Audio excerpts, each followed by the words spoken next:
I have emotionally unstable personality disorder. I've been diagnosed with schizophrenia. Did you enjoy violence? I've never enjoyed the violence, no. I don't like it. What happened with the psychiatrist? I beat him. Why? I don't know. And the thing that got the screw's attention was me with my, how can I put this, teeth locked onto his ear. When it gets to more staff required on the third one, that's when all staff come to the ward. And that's happened when I strangled a patient. And they're not small nurses. I was a problem. I admit it. I hold my hands up to it. Everything that happened to me in Broadmoor was my own doing. You're marked. You're red marked, basically, that do not put this man in a double cell with anybody else in case he kills him. I've been implicated in a triple murder, arson.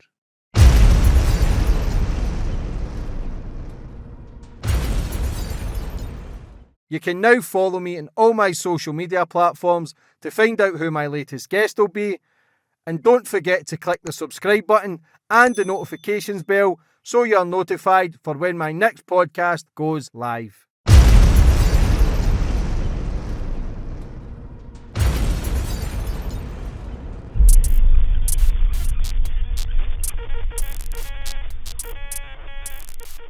And boom, we're on. And today's guest, we've got Paul Knight. Paul, how are we?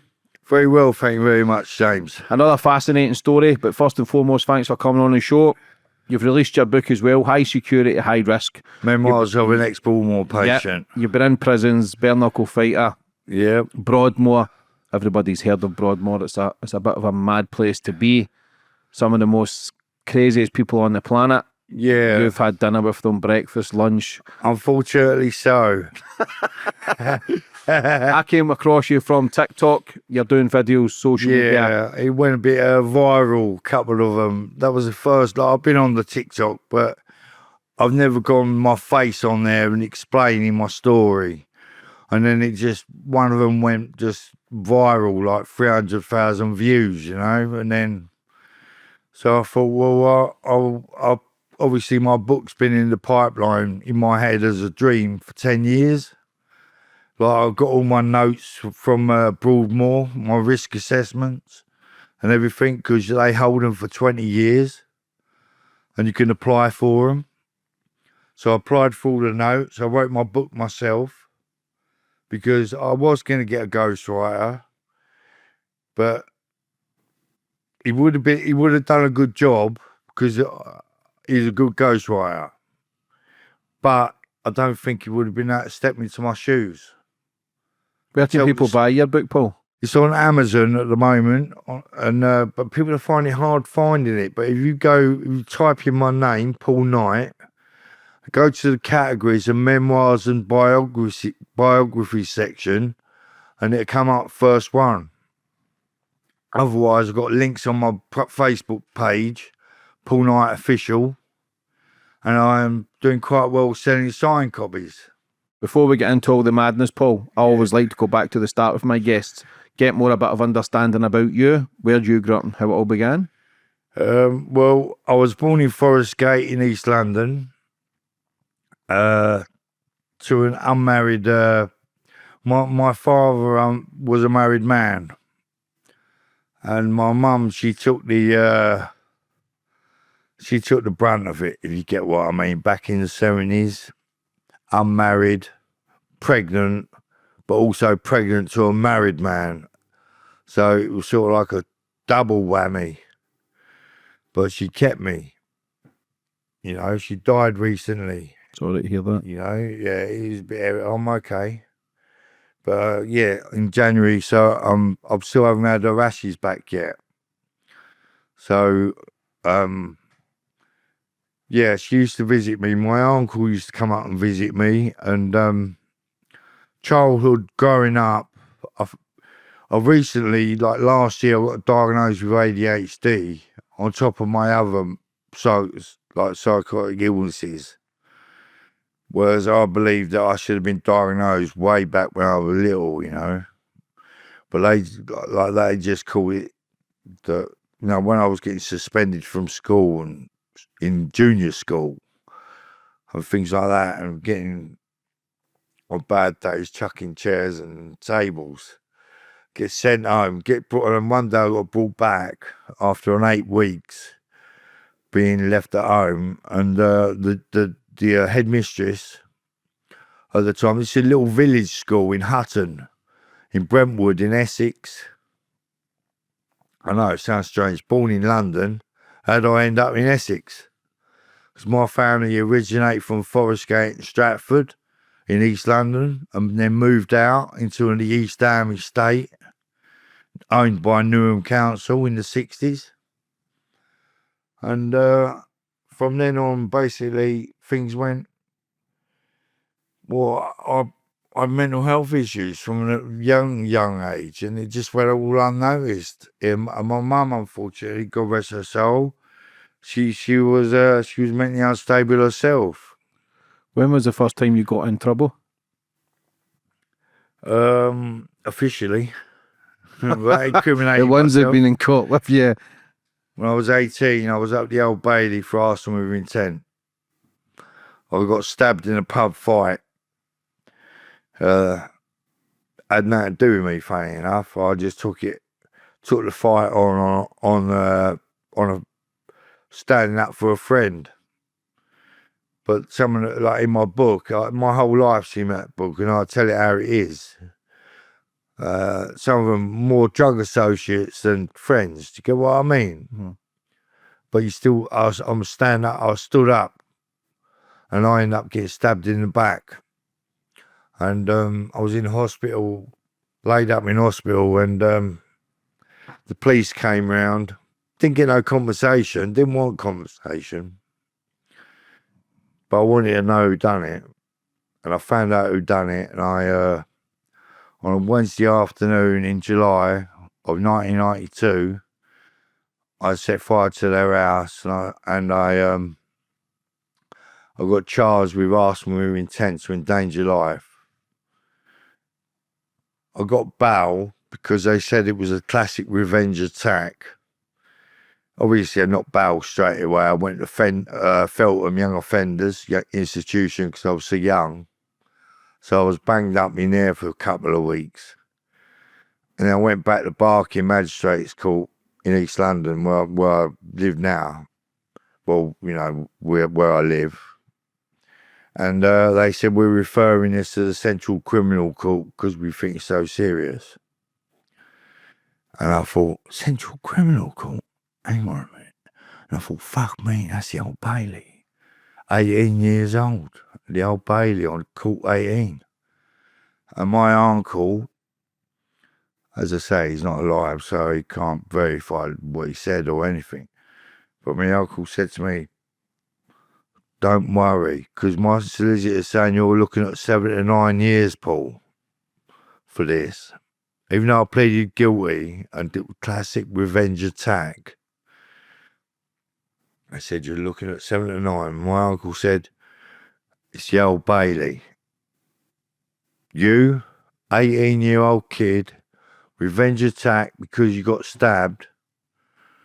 They've seen it all. They've seen IRA, they've seen Craze, they've seen monsters.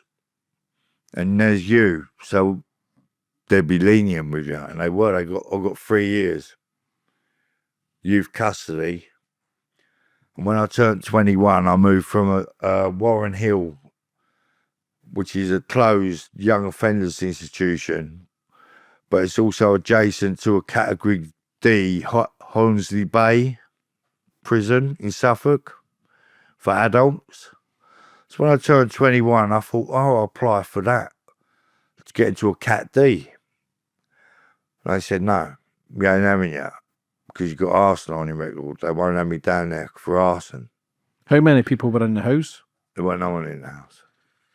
What were you like at school, Paul? Fucking nightmare. Sorry, I don't know about the swearing. Yeah, you can swear. No, you can swear. Bleep it. Nah, you can swear, Paul.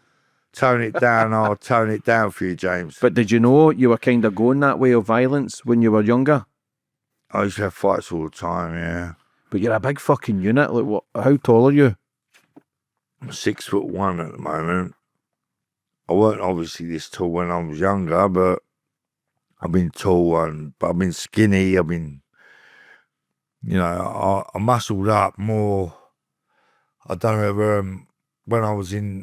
when I got into the medium security unit, I'd done a CYQ, a CQC certificate in personal training at Bristol City College. Uh-huh. So I know I'm jumping the gun a little bit. Yeah, that's okay. But so I was in a medium security unit. I was into the gym, and I've been in Broadmoor. People seem to think, they've got weights, they've got this, they've got techno gym.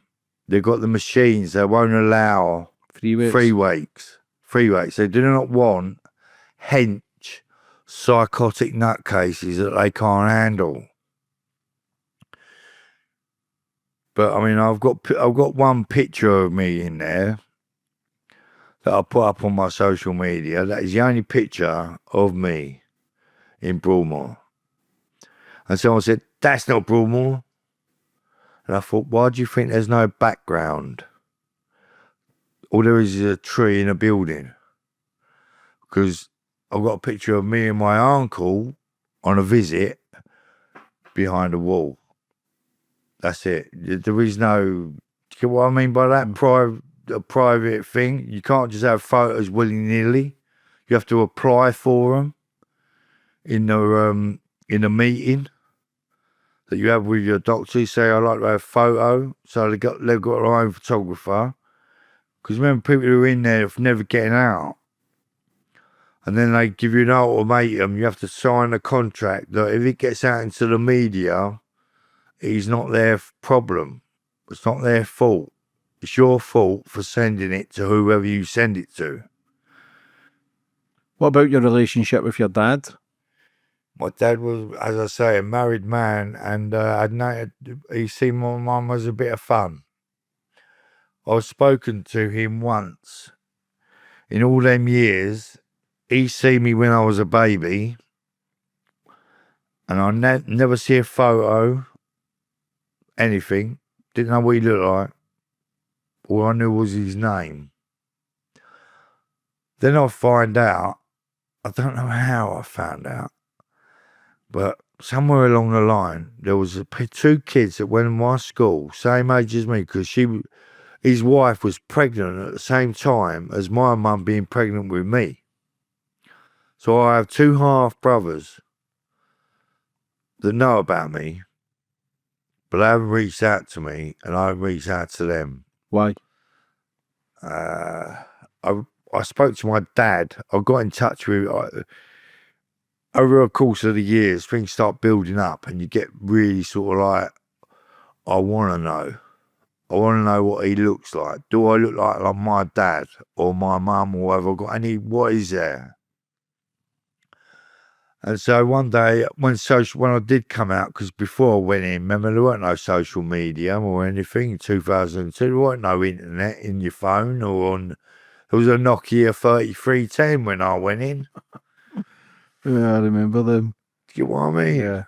So you were all. Do you think that's a part of why you were violent and getting into trouble because of the lack of my father dad's figure? my son, my biological son, has ADHD and Asperger's. So, but because I was in prison when he was born, my ex-partner, the mother of my children, had an ADHD assessment. Said weren't her, because a lot of ADHD is biological. You'd be surprised how much of it is actually in your genes from down the line of the family down the line. But I also have other issues as well. Like I have emotionally unstable personality disorder. I've been diagnosed with schizophrenia. But then they said they got that wrong, and it was a drug-induced psychosis. and I also have traits of antisocial personality disorder. But I've done a lot of therapy in the hospital. I've done dialectical behavioural therapy, which I don't know if it's out here, but in Broadmoor, they're the first people to take on new therapies, like guinea pigs. Mm-hmm.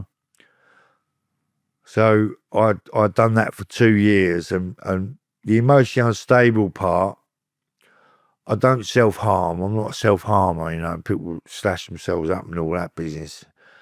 Nothing like that. So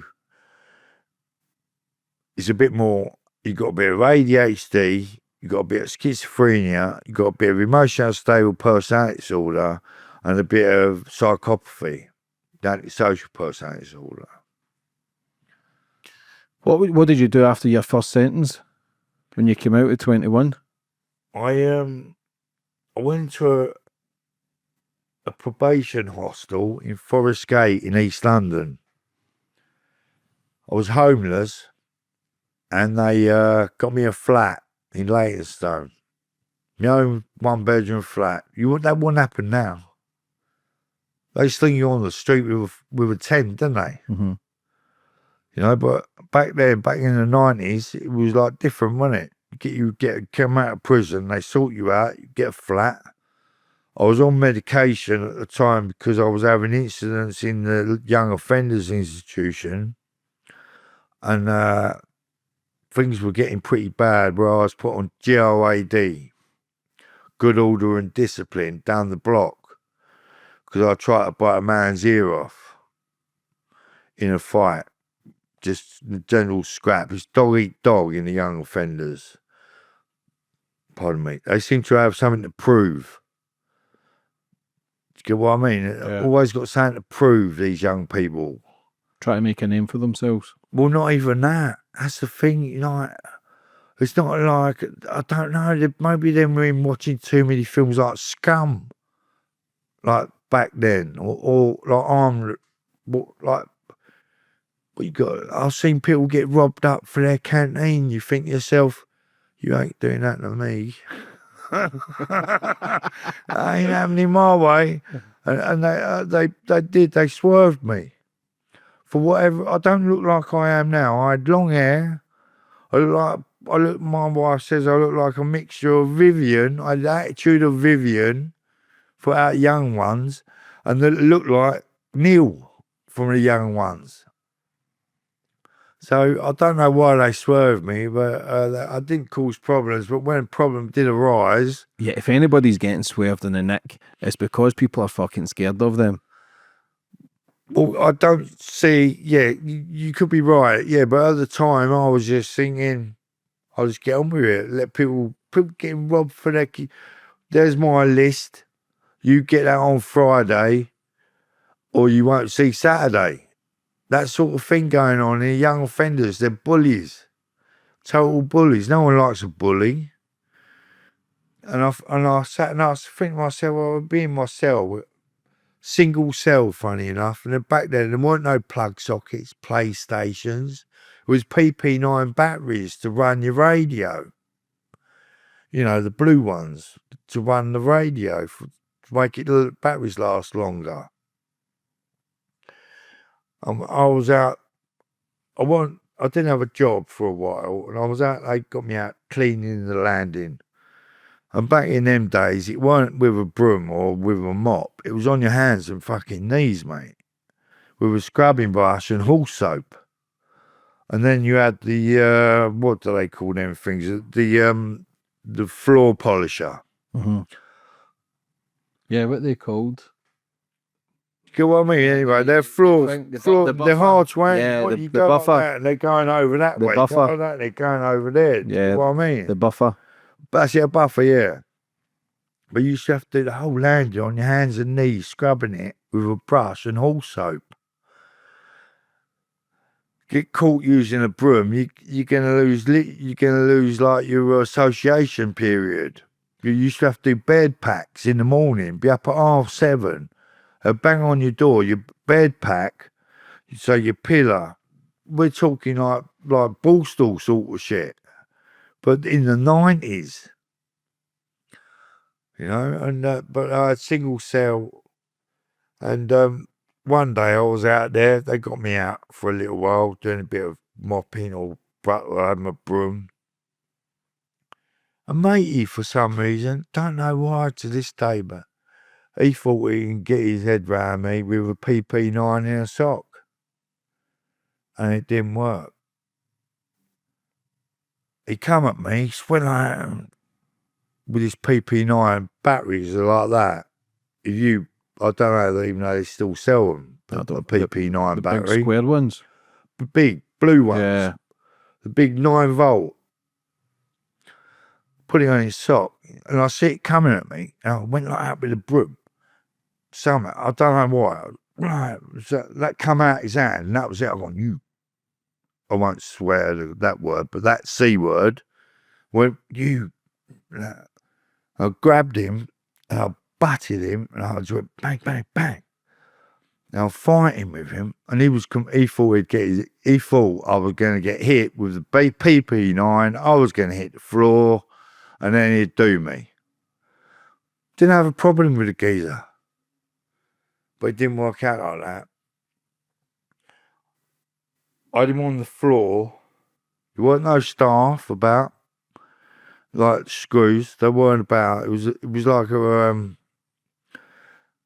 not like your old style prisons.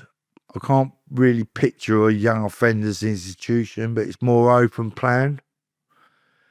I had him on the floor, and the thing that got the screw's attention was me with my how can I put this, teeth locked onto his ear, and I weren't letting go. I weren't biting it hard to rip it off, but I was biting it hard enough for him to know not to do it me with a PP9 battery.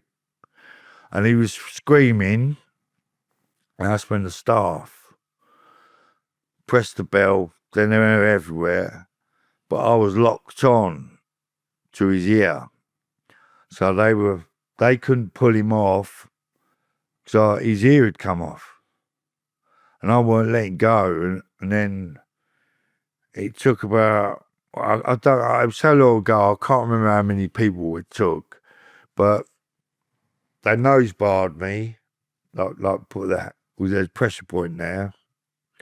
Nose barred me, and I opened my mouth. As soon as I opened my mouth, he was dragged away, and I was bent up, taken down the block, GOAD, good order and discipline. I was kept down there, and then I was moved.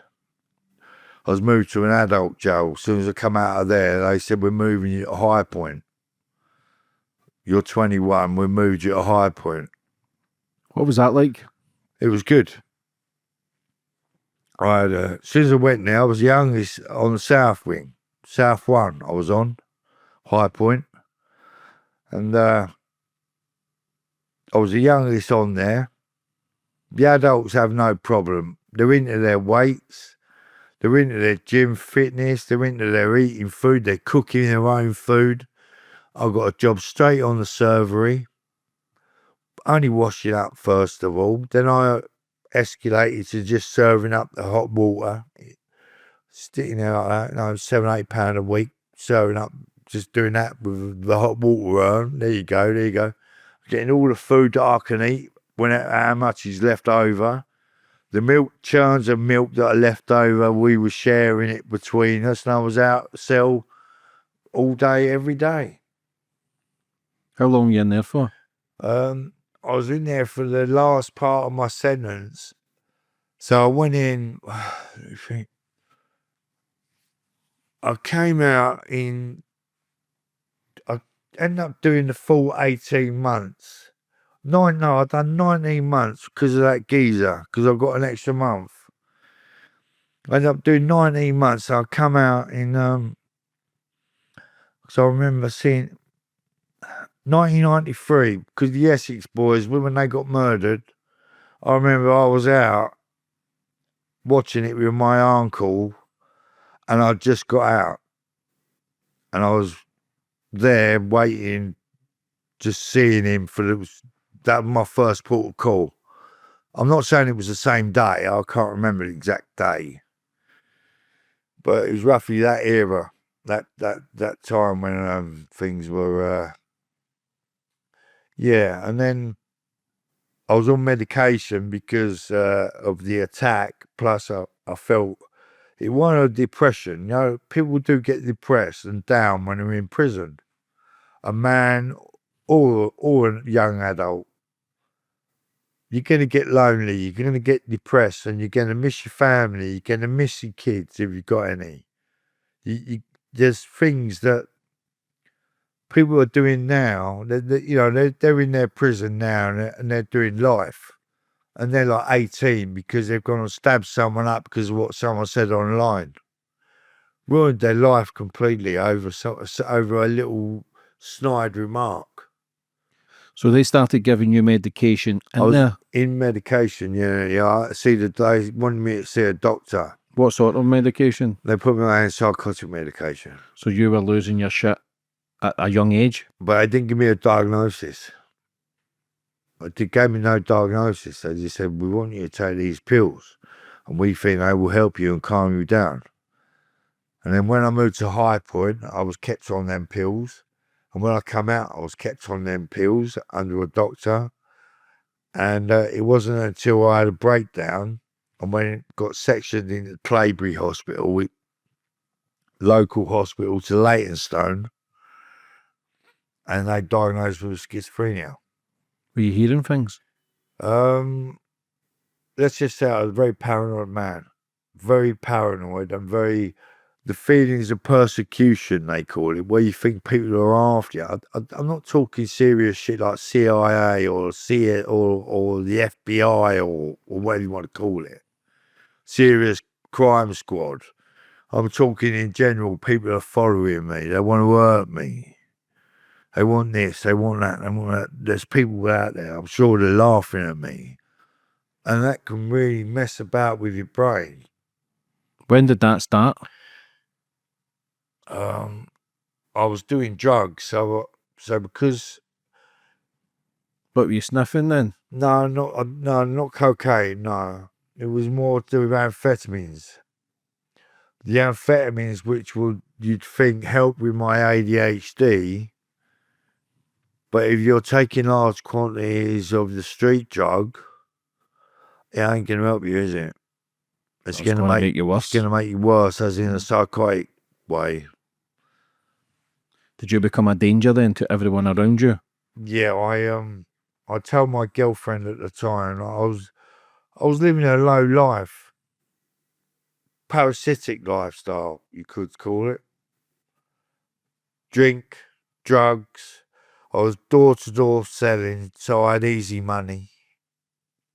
Household goods, things like that, door to door. Go around Fulham, been round this way, round Kensington and that. Horror Road, I know that one. I know that this is the shithole end of Kensington. I'm playing. They're still worth fucking $3 million though, aren't they? Yeah, this is only an Airbnb, man, but I would take it any day. So you started losing your shit. Did you know this? Or were you kind of oblivious that you were...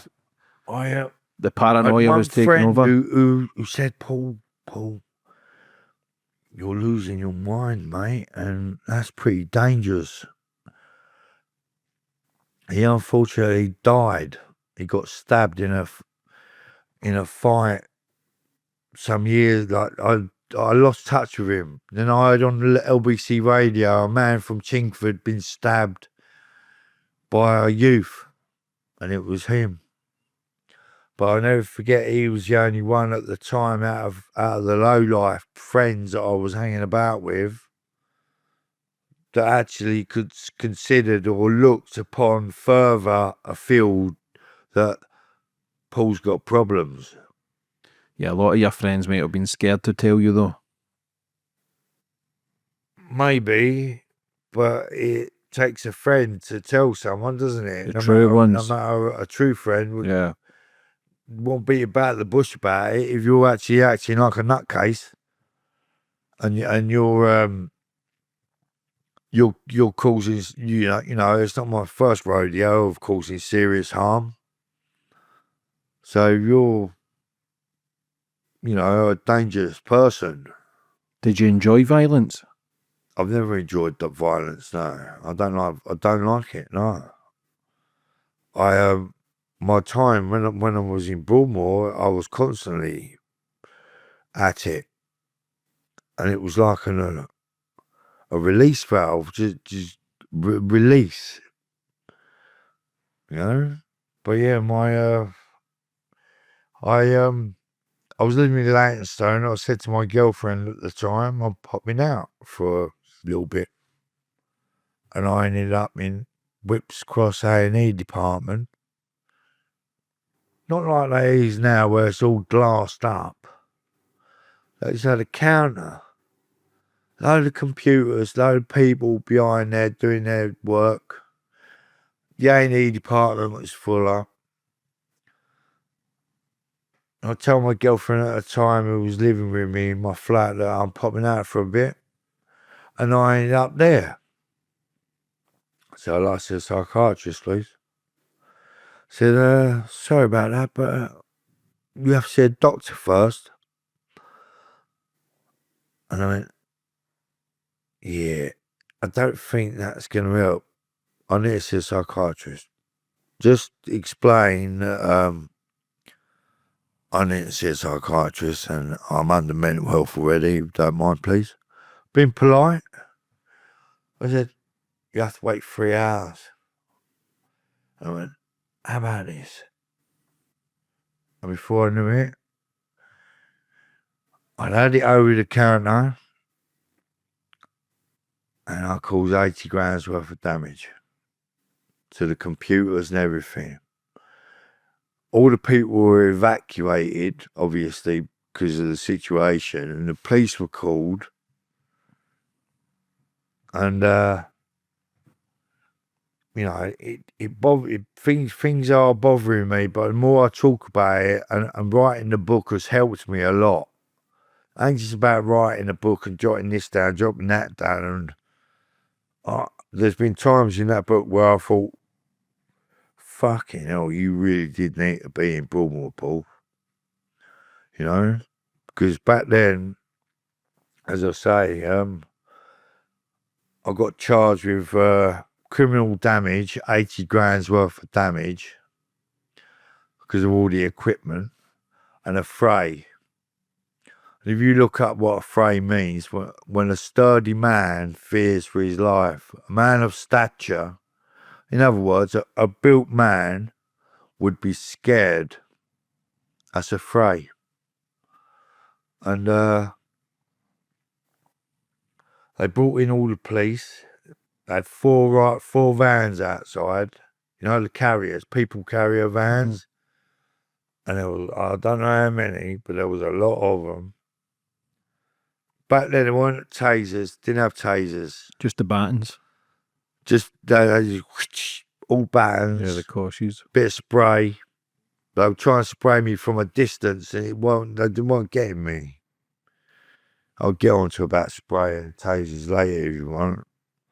I don't know how you want to talk about it, but anyway. Yeah, talk about everything. It's your story. But anyway, yeah, I this time round, as I say, all I could find out of everything around me, out of all the carnage, if you look at it like carnage, like tables, computer screens all smashed up, everything all on the floor, like a room, like, a hospital waiting area. Yeah. And there's me and all these old bills standing there in a line with batons and spraying. They're all spraying. Because the jets, isn't they? The sprays, CS gas, it comes out like a jet. Like in one, it don't come out like a spray, it comes out like a jet. Yeah, it can do that fucking bullet. So I'm like this, and they're going, and in the end, all I could find was a keyboard, computer keyboard out of all the carnage, not even a table, a chair leg, keyboard. I was standing there like that, and then my girlfriend walked through the door. my girlfriend at the time. She'd been called, and she said, Paul, what are you doing? What are you doing, Paul? And I put it down, and I let them take me. And I was put into a cell for the night, and they said, we're sectioning you, and we'll take you to a private hospital, because we haven't got an NHS one at the moment, and it's emergency. So I went to a place called Rydale Court in Barking, which is a private run hospital. £1,800 a week they were paying for me to stay there. While I was there, I had to see a solicitor, obviously, about the criminal side of it.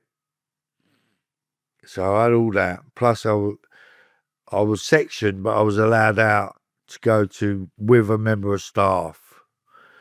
And I remember going to Leytonstone Social Security office to pick up a gyro. I wanted to sort out my money. I was on, like they got universal credit now. But I was on, income support at the time. And at the time, you could smoke anywhere. There weren't no bans or anything. So I had these like metal ashtrays that come round, tall things, but they're bolted to the wall. And they were playing me up about this gyro. And I thought, right, okay, I can't lose it. I'm already in hospital as it is.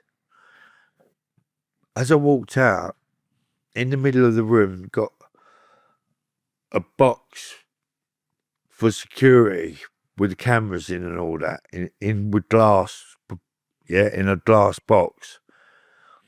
Not box, but a glass room in the middle of the room for security. And I'm sure I heard him laughing. So I don't even know how or anything like that. I ripped the ashtray off the wall. Swear on my fucking kid's life. Right? Ashtray off the wall, you cunt. Bang! Put the window through. So then I've legged it out of there. Gone back to Ilford Lane in Barking, where this hospital is. Everything go all right, Paul? Well, there's been a bit of an issue. And before I could say any more, I told him, look, there's been a bit of an issue and there might be a little bit of trouble coming our way. Oh, well, we'll deal with it, but what's happened? And then that was it. 4 cars had pulled up outside. Because they know where they obviously the CCTV from the footage and why I'm there, Paul Knight, this is my address. And they located me to the hospital. Why did you go back? What, to the hospital? Yeah. Because that's where I was. I was staying in the hospital. I was under the hospital at the time, going to the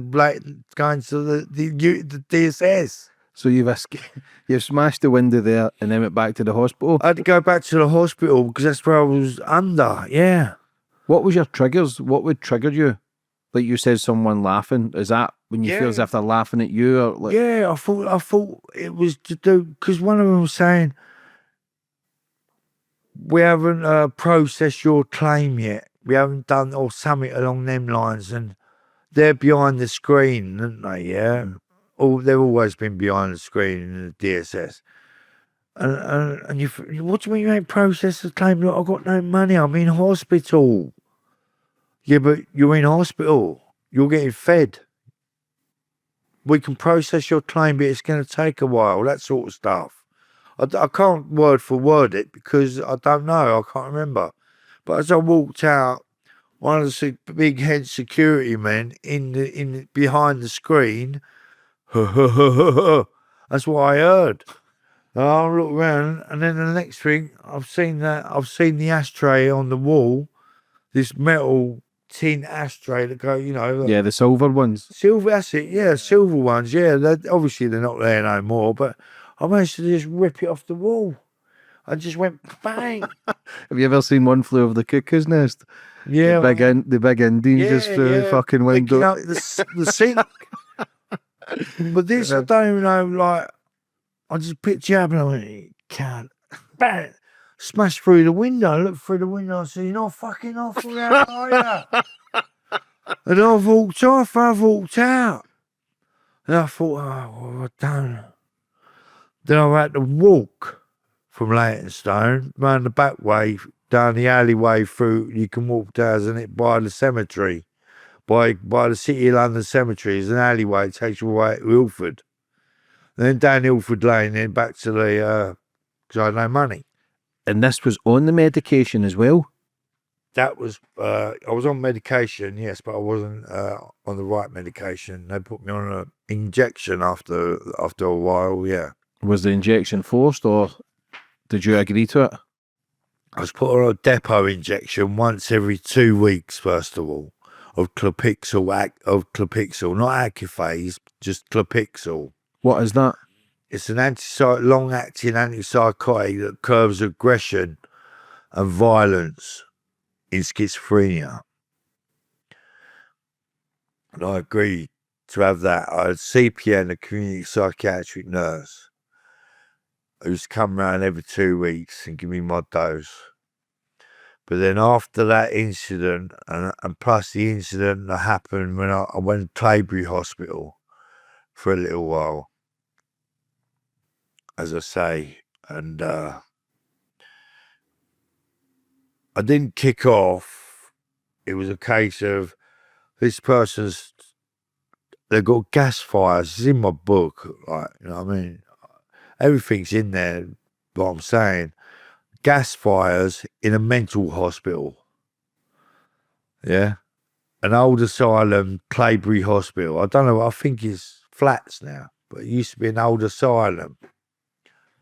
And they used to have 2 gas fires, and they used to have not rooms, but dorms. One women at one end, men at the other. And I've gone walking into into the dorm where my bed is. I've got some lunatic under my bed with my quilt round him going, "Eh." I thought, you can't. I grabbed him like that, grabbed him up from under my bed. I said, you fucking cunt, what do you think you're doing under my bed? He's going, oh. I launched him. I just launched him out of the dorm. And then that was one time. Another one, I'm walking along. This was a lady. I didn't hit the lady. She said, I'm Jesus. I'll redeem you. I said, you fuck off. I'll redeem you with my boot in a minute. I wouldn't have done, but and then that was it. They all gathered round me. My mum was there visiting me. And they said, if you don't calm down, and then we will inject you. And what I've seen was basically where there is no dignity back then. They didn't take you into a room, bent up, and then pull your trousers down. They done it in the middle of wherever. They whack you down, get the needle, bang. You could be in the corridor, anywhere. I was back in the 90s, but things have changed a lot with mental health. What happened when you got those injections? Were you totally out the game? They come in free injections. We have one that lasts a day or 2 days. Then you have a course of 3. Clopixel accuphase it's called, which is, as maybe your viewers might recognise it, as the liquid kosh. And it is heavy, yeah, it's heavy. It is a heavy, very heavy drug. What's the other 2? You got no, the same drug. But they can do a dose for 2 days, 4 days a week? They come in a course of 3. Mm-hmm. So you have one and a rapid trank. I've had that once. A tranquilizer? A rapid trank, which is haloperidol and lorazepam mix, which hits you straight away. That was more of a time when they had to call in more, like on their radios. when it gets to more staff required on the third one, that's when all staff come to the ward. And that's happened when I strangled a patient. Why'd you strangle him? That was further down the line. So you want to go in order, I don't mind. Or Yeah, you no, want me we'll to go. jump, I So what don't. happened after that hospital then? When you were in that hospital and Jesus was there and the guy was under your bed? Him? They said to my mum, calm him down, otherwise we're going to sedate him. And, well, she tried to calm me down, but the doctor said, we want to give him something to calm him down. We just don't want words from his mum to calm him down. He needs some medication. So that was my first time of having an injection of clopixyl acufase. Can you remember anything on that when you were getting My injected mouth with was that? very dry. Yeah. Very dry mouth. Blurred vision. Just no power. No power at all. My head was very fuzzy. Like, it's hard to explain it, but it lasts for hours. Does that just hit the brain, central nervous system, bang? Just rips it out you. But the rapid trank is even worse than that one, but that one's only given once. And it's called a rapid trank because it works instantly. It's clopixyl. It's called haloperidol. You know, haloperidol is an antipsychotic, Mm-hmm. and lorazepam is a benzodiazepine. Well, there's a mixture called a rapid trank, which is an injectable form. And I had that, and an hour later, they gave me the acufase as well. On top of that, that was after with the strangling of the patient. But I would imagine if you kicked off, you're going to need a team of 8 to 12 to kind of restrain you. Yeah, they do, yeah. You know, fucking 6'1", They built like a do, brick they shit did. house. They say they do. They did. They did, yeah. yeah, so you'd have been a menace. You'd have been a threat. I've had it off with like I've had to have what you would call like an unlock in prison.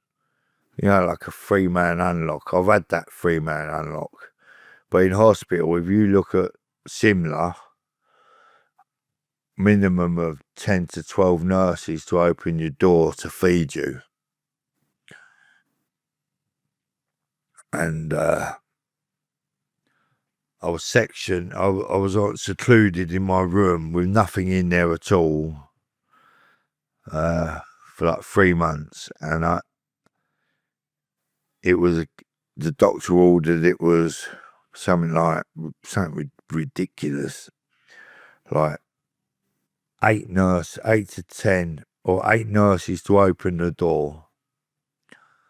Now that's like half the ward nurses, so they have to bring people over from other wards to open your door. So if you look at that like an unlock, that's like an 8-man unlock. And they're not small nurses. I was a problem. I admit it. I hold my hands up to it. Everything that happened to me in Broadmoor was my own doing. It was me that got me there because my low secure, medium secure.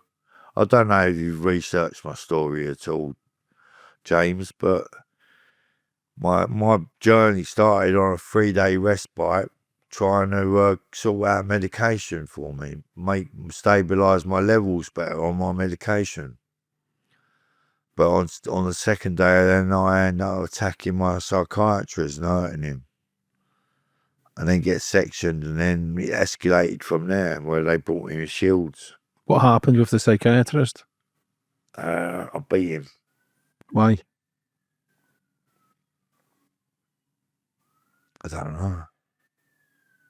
There wasn't really no reason for it. He come on the ward, I was out of nerves, so I just banged him in the mouth.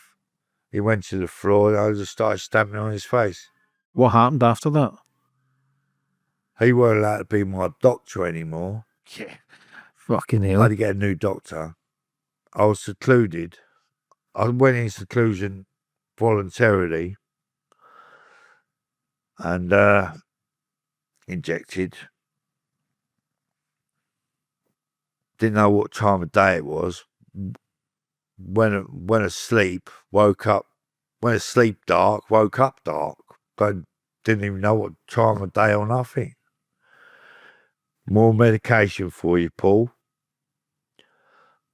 Tablets, and I was so out of my face on all these drugs that I just didn't bother even saying no or anything. Just back to sleep. Then I built up a bit of trust, but the doctor, before he stopped being my doctor, he brought in no stimuli, which is a technical. I researched this myself because it's in my notes and I wanted to know what they meant by it. That no one, not even the staff, were allowed to talk to me in case it could increase my agitation or make me more psychotic. It's called non-stimuli. It's a weird one, isn't it?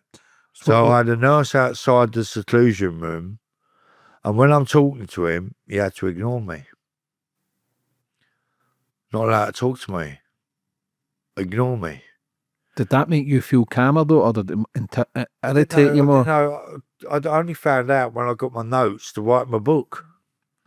So you didn't know what they were doing? No. But if you're going crazy with people laughing or other things that's triggering you, they've probably seen that as an option. Years later. Mm-hmm. This was years later. You know, I'd moved by then. I was in Somerset. I've moved around the country. I've been Swansea. I've been Somerset, York. Well, York. I didn't really go to York. I was in Stockton Hall in a unit up in York, so I ain't seen York. But what's it like? You know? Did you feel safer in a prison or in a mental institute? I went to Bristol prison, Horfield. And while I was having a lot of aggro with the other the other prisoners, because it can be dog eat dog in there as well. But sometimes they can be cruel and pick on mental people, and I don't like that. So they thought it would be in my best interest to move me to the lifers wing. More calm, more mellow. They're not looking to prove themselves in Bristol Nick lifers wing. So I was moved there on that wing because they could see there was trouble. Trouble didn't happen but they said, we want to move you to the lifers wing. I said, I'm not a lifer. I'm on remand for criminal damage. Yeah, we know that. I was always in a cell on my own. Never put me in with no one else. Yeah, but you would have been a menace, Paul. Like the screws would have wanted you in any other wing or any other prison. The same as the sort of mental hospitals as well. Like they wouldn't have wanted you because of the damage that you could do. You'd have been a threat to every single person. Also, the fact is that you're marked. You're red marked, basically. That do not put this man in a double cell with anybody else in case he kills him. Did you know you had that sort of strength though and sort of mental capacity to go capable of Everybody's anything? capable of killing, James. Yeah, definitely. I agree. How many sentences did you do? Prison sentences? I've done 3 years, 18 months on remand at Bristol. Exeter, my section was suspended. I was in my own clothes, didn't go through reception. I don't know if your viewers know about prison and reception areas where you go and hang your clothes in and you get this, they write your name, they write your number. You get your bed pack. I had none of that. I got taken to Exeter jail by riot police in a riot van in full riot gear. Didn't go through reception. Exeter prison, I don't even know if it's still open, funny enough. But they got a courtyard, and the separate part is a hospital wing. And then the main part of the prison is there, and in between you got a little courtyard. And as I say, I'm jumping the gun a bit, so it's a bit difficult. You want me? That's okay. Just yeah. Because I got taken out of the low security after. As I say, I'll go back a bit further. It might be a bit easier for people to understand where I'm coming from. The low security, after hitting the doctor and all the no stimuli, I built up a bit of trust, and they let me out with 3 staff to have a smoke in the courtyard. But every time this doctor came on the ward, I had to go back to the seclusion room. And one day I weren't having it. Because if it could be an hour, I thought, right, fair enough. I'm locked up in my room for an hour. I'll come back out again with my staff, 3 staff. Then again, he could be in there all day. From 9 in the morning till 5 at night. He could be like, that's me locked up all day. What's this seclusion room like? Is it like the white padded cells? No, What's it like? nothing like white padded cells.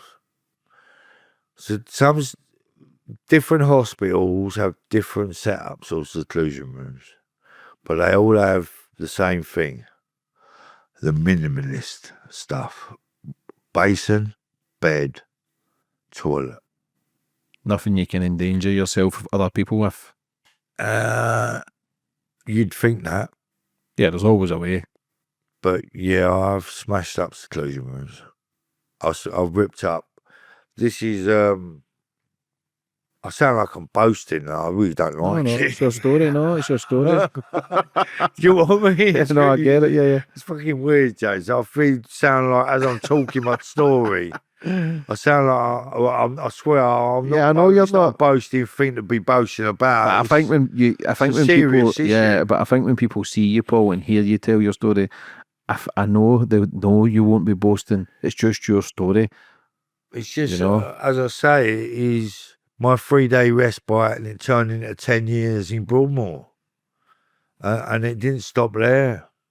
That's what I'm saying. How I got the Broadmoor, low security they brought in riot police because I was pissing in a jug, James, and being eating ham sandwiches with 9 staff having to come in and empty my jug and give me my sandwich and my medication in this seclusion room. Then I built up a bit of this trust, and I had to sit there like, put you right, Paul. You know what you got to do? Sit on your hands, like put my hands underneath my legs, and sit on the bed. Before 8 of them could come in, just give me a sandwich, empty a piss bottle, give me a bottle of water. Did you understand what was happening? Did you understand you were a danger to I didn't everyone? understand that. I was going to war. I really do believe that in my head, I was thinking, I'm not having this. I mean, I was meant to be here for 3 days, for a 3-day respite. And now this is turning into something seriously out of my league, out of my depth. And I believe that I literally went to war with the system. So you think you're going away for 3 days like a reset to try and get out, 3-day respite. and then you ended up with a 10. 3-day respite, not sectioned. You know, a 3-day respite to sort out medication, get it adjusted. And I fucked it up on the second day by attacking the nurse, the psychiatrist. That was it, sectioned. Then it led to other things where I was being let out, as I say, and I was thinking, all right, fair enough. Yesterday I weren't out all day because of him, because of the doctor. And I said, right, come Paul, doctor is coming back on the wall now. It's written in the book anyway, but I won't mention his name in this case. might try to sue me and I ain't got the money for it. So he said, come on, Paul, doctor, he's coming back on the ward, got to go out to the seclusion room, mate. I went, fuck off. They said, sorry, Paul, sorry. I was sat there having a roll up. By this time, I was standing up in the courtyard where I'd be sitting down usually, and there was 3 of them. I went, come on, Paul, don't fuck about. Let's just go. I said, listen, I ain't going nowhere. Still just smoking my cigarette casually, I ain't going. It ain't happening. I went, Paul, come on, mate. And they trying to calm me. I wasn't angry at this point. And then one of them went off, and they had a separate unit with an open door, which was used like people can come in and out. Like got bad depression, maybe anything. Just a normal, not a low security locked ward, but a normal ward, psychiatric hospital ward, where you can come and go as you please. You're not sectioned, you're not dangerous to no one, you've got a bit of depression, we're going to sort your depression out and you can leave. You can come to the shop, you can come and go as you please, there's no time limit or nothing. That was next door, so they had more staff. Before I knew it, I had quite a lot of staff around me from the other unit. And they're saying, we're not asking you now, Paul. We are telling you. You're going to the seclusion room. And I said, well, I'm not going. And I tried that was it, the hands on. It was all hands on from then on. And then it got very violent. And one of them tried to grab me round the throat. Like that. And somehow, to this day, it was just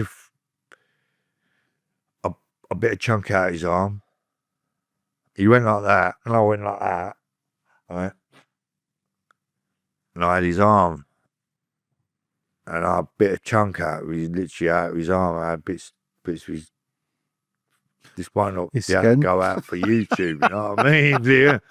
I don't want to end up sending you back, but you fucking butt the cunt's ear off, you butt his arm off, you've attacked a psychiatrist, but you can see why you I were was a very danger. unwell man. I was a very unwell man, you know what I mean, James? What happened after you bit his arm? Obviously, he had bite marks. Skin's tough, so to bite a chunk is hard. But because they're trained apparently to push into you, push, not pull, but he didn't. He acted in what anybody else would do, pull. Yeah, fear. So he pulled away, and that's when it became a rip and a tear in the skin. Because I'd done drugs in the past, I was forced to have a blood test. Pinned down, forced like that. He stood there and watched blood being drawn from my arm to be tested for HIV, AIDS and hepatitis, because I was a known drug user. Even though it wasn't a case of done drugs, like drugs. I have done drugs before, but not using needles. Never been that sort of. But with him, he was that paranoid because I bit him, and I was forced into actually having a blood test. What's it like when you're being forced and people are around you with needles? Did you know? Were you scared? Or were you angry? Or were you... No, I said, I don't agree to this. I don't agree to give him blood. And matey, we want your blood, Paul. Basically, we want your blood to be tested because you bit blah, blah, blah. And so I said, all right, fair enough then. I ain't got nothing to hide. I ain't got no AIDS. I ain't got no HIV. In fact, I find it highly offensive you even thinking about it. Did you black out when you went nuts? Did you black out when you get angry, or did you? No? Fully in Are you control. fully in control and aware? Yeah, I am, yeah. That's a problem, isn't it? And what happened after that? So after that, I was put back in the seclusion room. And then, as I say, with all these staff having the piss pot and the ham sandwiches. And then one day, I said, right, put your hands under your legs, Paul. That's normal. We want to come in, give you something to eat, nice food, ham sandwich again. And I'm thinking, again, yeah, that's right. I've had a ham sandwich now, like 3 weeks. And we want to empty your jug of urine. And it was full up at the time. So I stood up and I went, you fucking come in here. And the first person that comes in here is getting his pot of piss straight over him. And I went, sorry? Said, you don't come in here because there's a lot of you, but I guarantee some of you will end up in hospital. Now, I'm not saying all of you will, but some of you will. And we don't know which one will we? Do we? And then they walked away and then they called the police. And not a normal police car, they called the territorial support team, Shields, 2 vans. Shield riot masks. Yeah, riot shield, proper riot police. Is it the But 2 vans with muftis. Mufti? Yeah. Well, they're called the territorial support team, TTS. Yeah, or TST. I've had people on. They just says when the mufti come, they can come at like 2, 3, 4 in the morning, take people out themselves. These people, 2 vans. Remember, I'm off my nut. I'm a mental patient, and I must have been a very dangerous man. And they come to the window, and I said, Paul, just put the jug down. Remember, it was only a jug. They've got shields. They've got shields. They've got it all. Put the jug down and lay on the bed on face down, Paul. We know you're unwell. Try let us get a drink, yeah. We know you're unwell.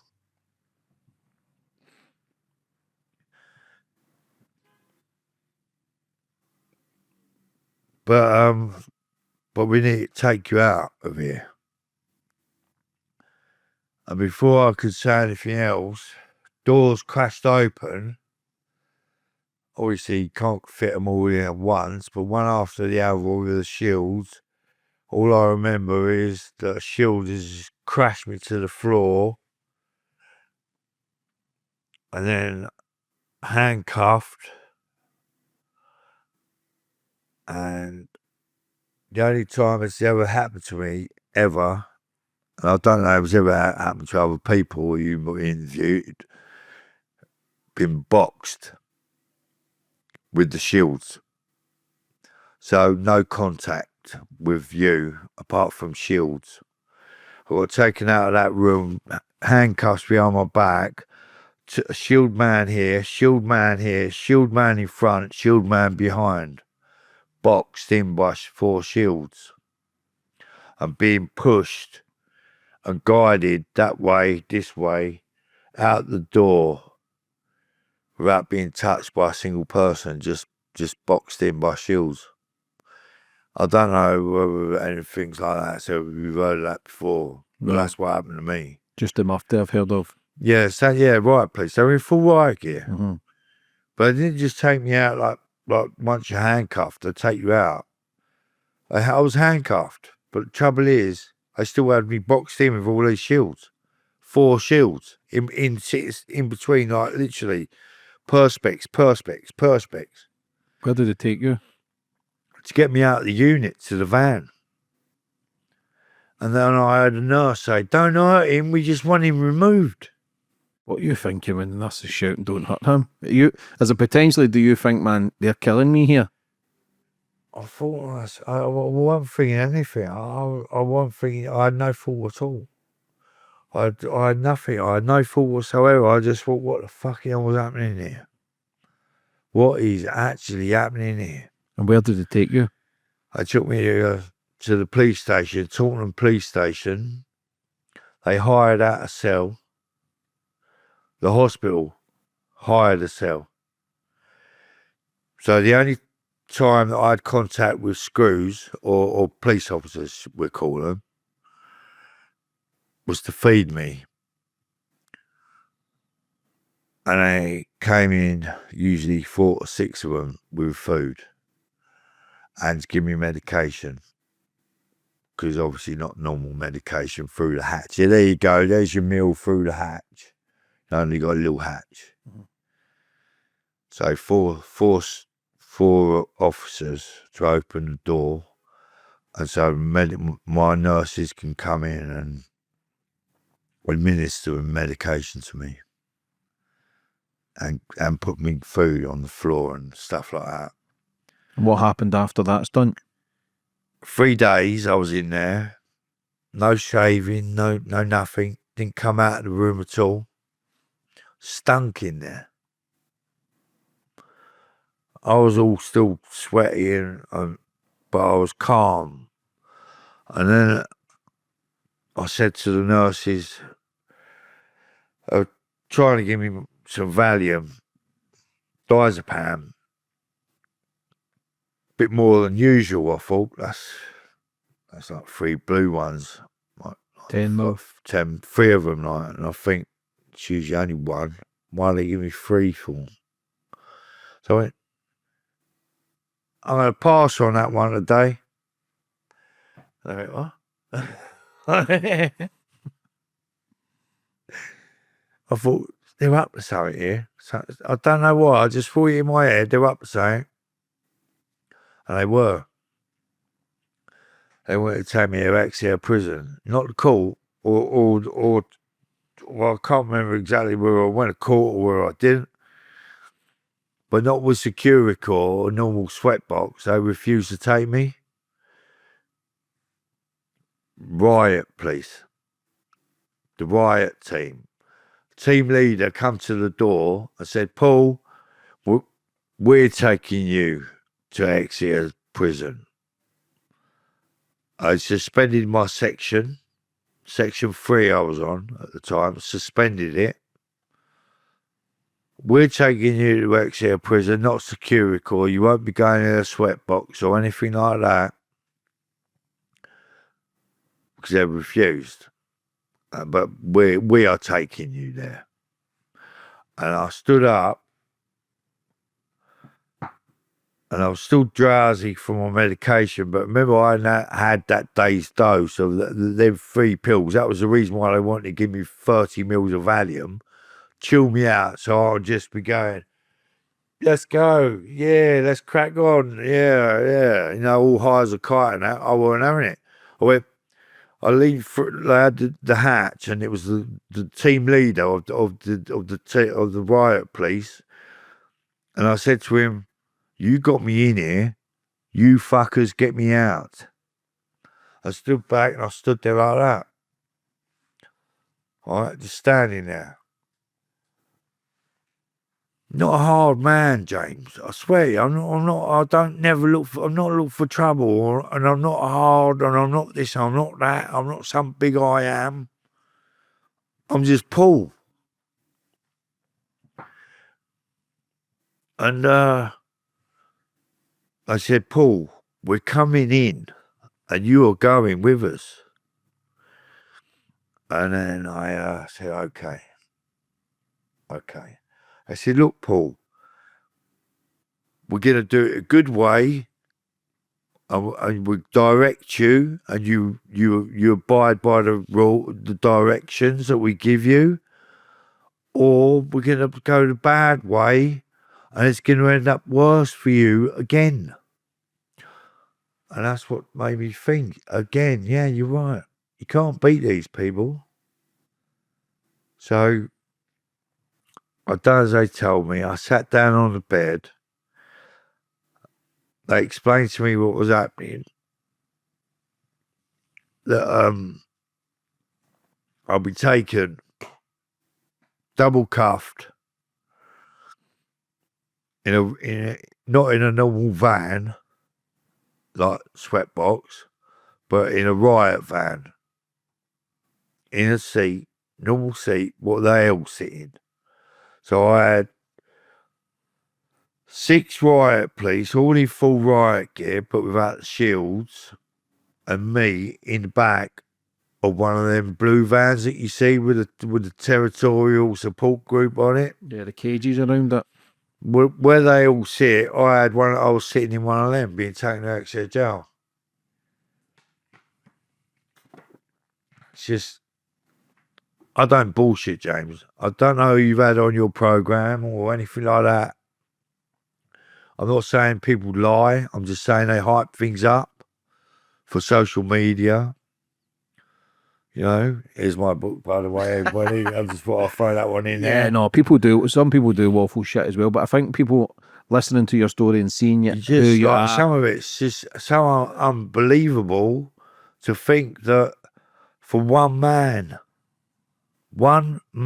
this is happening to one man who's being taken out to prison, not going through reception like a normal prisoner, having like 15 nurses outside and screws standing outside in a line, while I'm getting out of a van with riot police.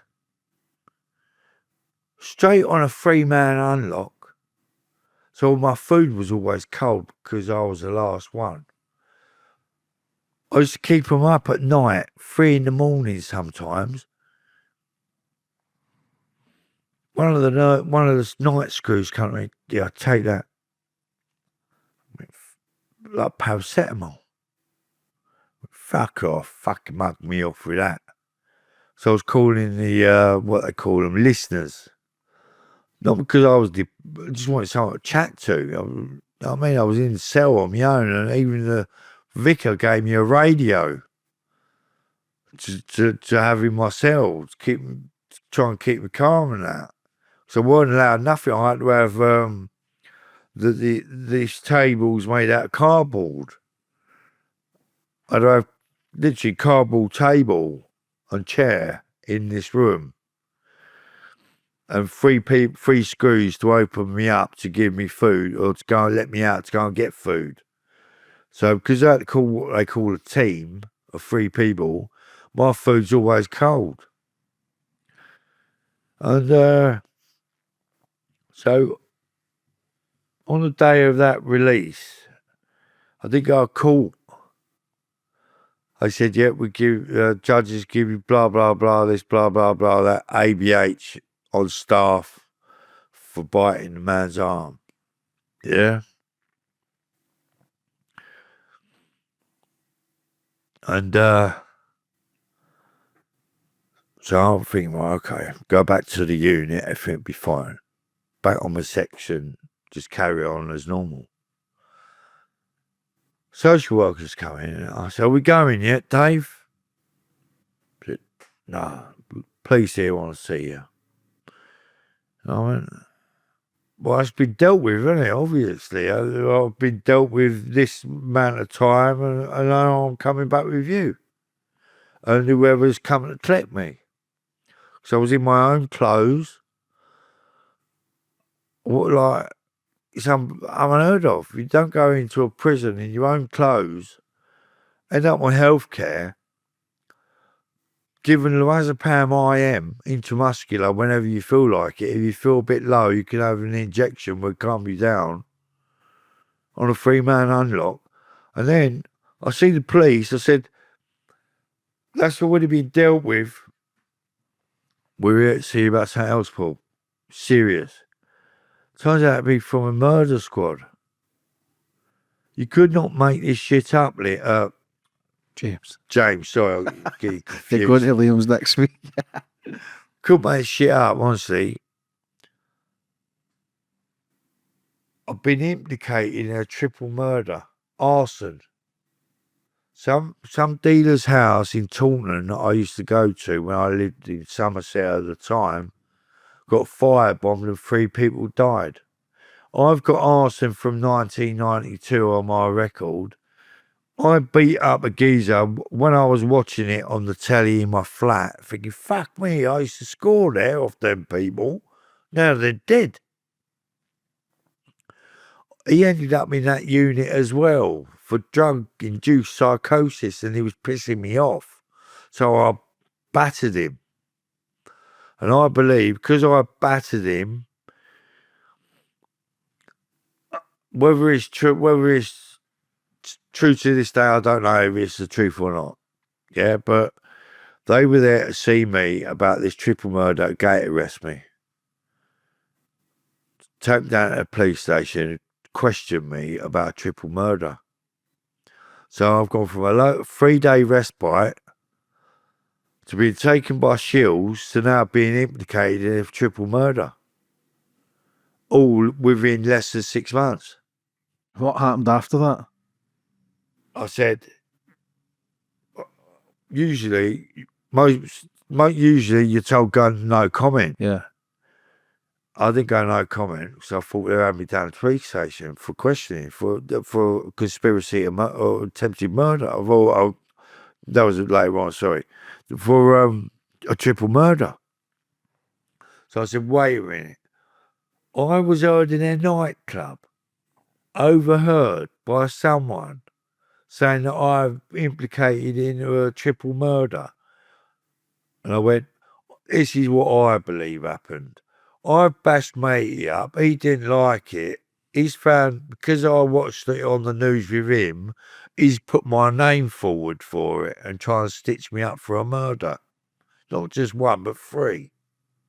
So the guy you've beat up in the cell. That's in a low secure hospital. Mm-hmm. I beat him bad. He needed stitches because he was doing my head in, really.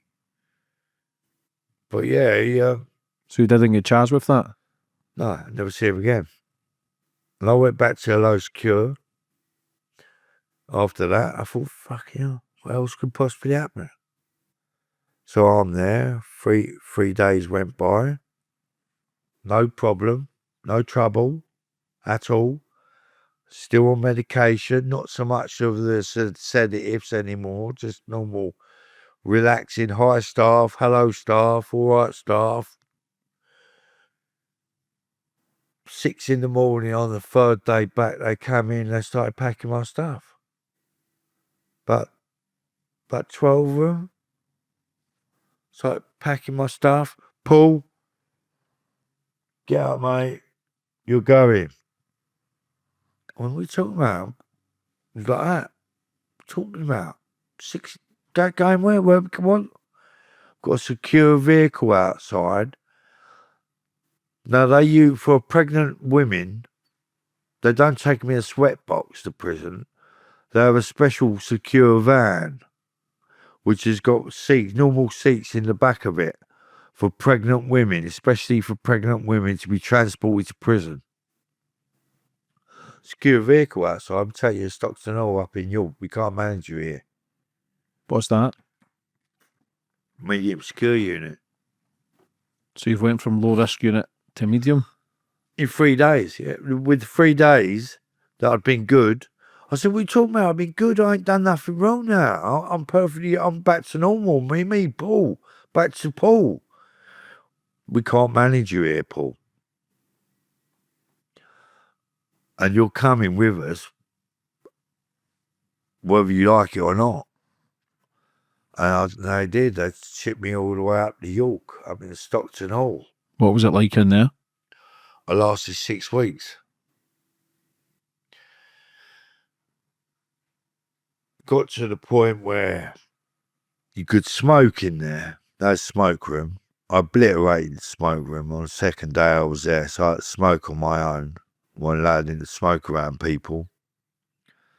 Then I smashed the plate over a geezer's head, but you've not smashed it over because they're pottery plates, whatever you call it, ceramic type plates. But he was laughing and joking and this and that, and he's he's giving it all this to me, going, hey, you know what I mean, bro? It's funny, innit? And me, at the time, I weren't cooperating. And I just went bang with my dinner in it and everything and cracked the plate on his head. So then I wasn't allowed to smoke on my own. I wasn't allowed to smoke with people in the room. I had a little room with a big chair and a member of staff, and I had to smoke on my own in that room. And I had another room where I had to eat on my own. And then doctor said, on Monday, you're going to get a visitor. No, sorry. My mum come up. My auntie visited, started crying her eyes out. I didn't see it. Didn't see how unwell I was and how dangerous I was getting or becoming a very, very dangerous sick man. And a girlfriend that I was seeing at the time come to visit me. She's in the book. I won't really mention about her. I don't want to mention about her. But she died. She hung herself. Sorry to hear that. But everything is in that book, what I'm talking about, but in more detail than what I'm talking about, if you get what I mean. See, when you're getting visits, Paul, from your auntie, your mum, could you read One visit. Could you understand what they were trying to tell you? No, my mum come out and like they'd paid for her to come up there, all the way up in York. You know, she was living in Essex, and my auntie came up once. She came up once. I didn't see it. I just didn't. I had no insight into my mental health was deteriorating, and I was that bad. And then the doctor said, "You're gonna get a visit on Monday. You're getting assessed for Broadmoor." I went, "What?" I'd done how many? 3, maybe 4 nurses in the space of 24 hours. Like hospital for stitches and cuts and grazes and things that can put them off work for a couple of weeks, but not bad enough to hurt them. But in the space of 24 hours, I'd done 4 nurses. And then I had like 4 staff and 2 on each side at arm's reach. And drugged up to my eyeballs on the lorazepam, where I was slurring my speech. I was talking to my auntie, and I'm like in the seat, like I'm Zombie. and she cried. She just sat there and cried. So what are you thinking then when the shout comes for Broadmoor? I thought, Broadmoor, I ain't gonna take me. I got a crime. They have a crime. I did a little bit of what happened in the low secure. Well, they're gonna send me to Broadmoor because I ate a nurse, because I bit a nurse, because I ate Broadmoor's for fucking serious cases, for serious offences, serial killers, serial rapists, child killers, and gangsters. We'll throw Ron in there, shall we? We'll plug Ron. So is that what you're thinking? You'd never done any crimes, so you don't belong there? I don't resemble these people. And what you're thinking when you end up eventually there? Well, they said to me on the visit, they said to me on this assessment, yeah, we're going to take you, Paul, we're going to take you 3-month assessment. And I thought, all right then, if that's what you want to do, take me 3-month assessment. So that was it. I was bundled down to Broadmoor, still thinking in my head, 3 months, I'll be back up in either in York or I'll be back in Taunton in low secure, and they'll be fuck me off. Think he ain't Broadmoor material, that won't keep him here. And obviously, I was drugged up on the day of leaving with lots of staff. I believe this was my own opinion, they, on that special day of me going to Broadmoor, they brought in the biggest nurses, whether they were on leave or not, to cover that shift, to take me. Because they were fucking huge. Yeah, but if you're doing in fucking nurses and psychiatrists, That's what I mean. you're a major threat. Yeah, that is, I know. I look back on it now.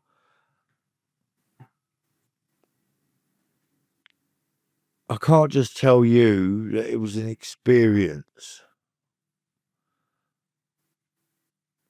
Do you get what I mean? Oh, that was an experience, James. Oh, what an experience that was. I wrote a book about it because it helped get it out of my head of what I've seen and what has happened to me. How long did you end up in Broadmoor for? Well, I went there in 2002. I ended up completely coming out of discharge from a medium security because they don't discharge you directly from Broadmoor. But 1 week short of 10 years. 2012. I went in to February, I came out in January 2012. 1 month short, 10 years. And I was in Broadmoor. I had my first attack 2 weeks into my assessment period. The man got his bits out and started over me. I was in a smoke room at the time.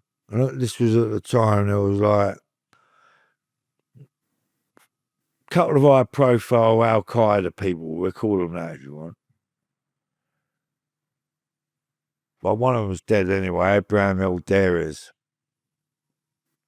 But he was Egyptian, and he weren't there because he was mental. He had leukemia.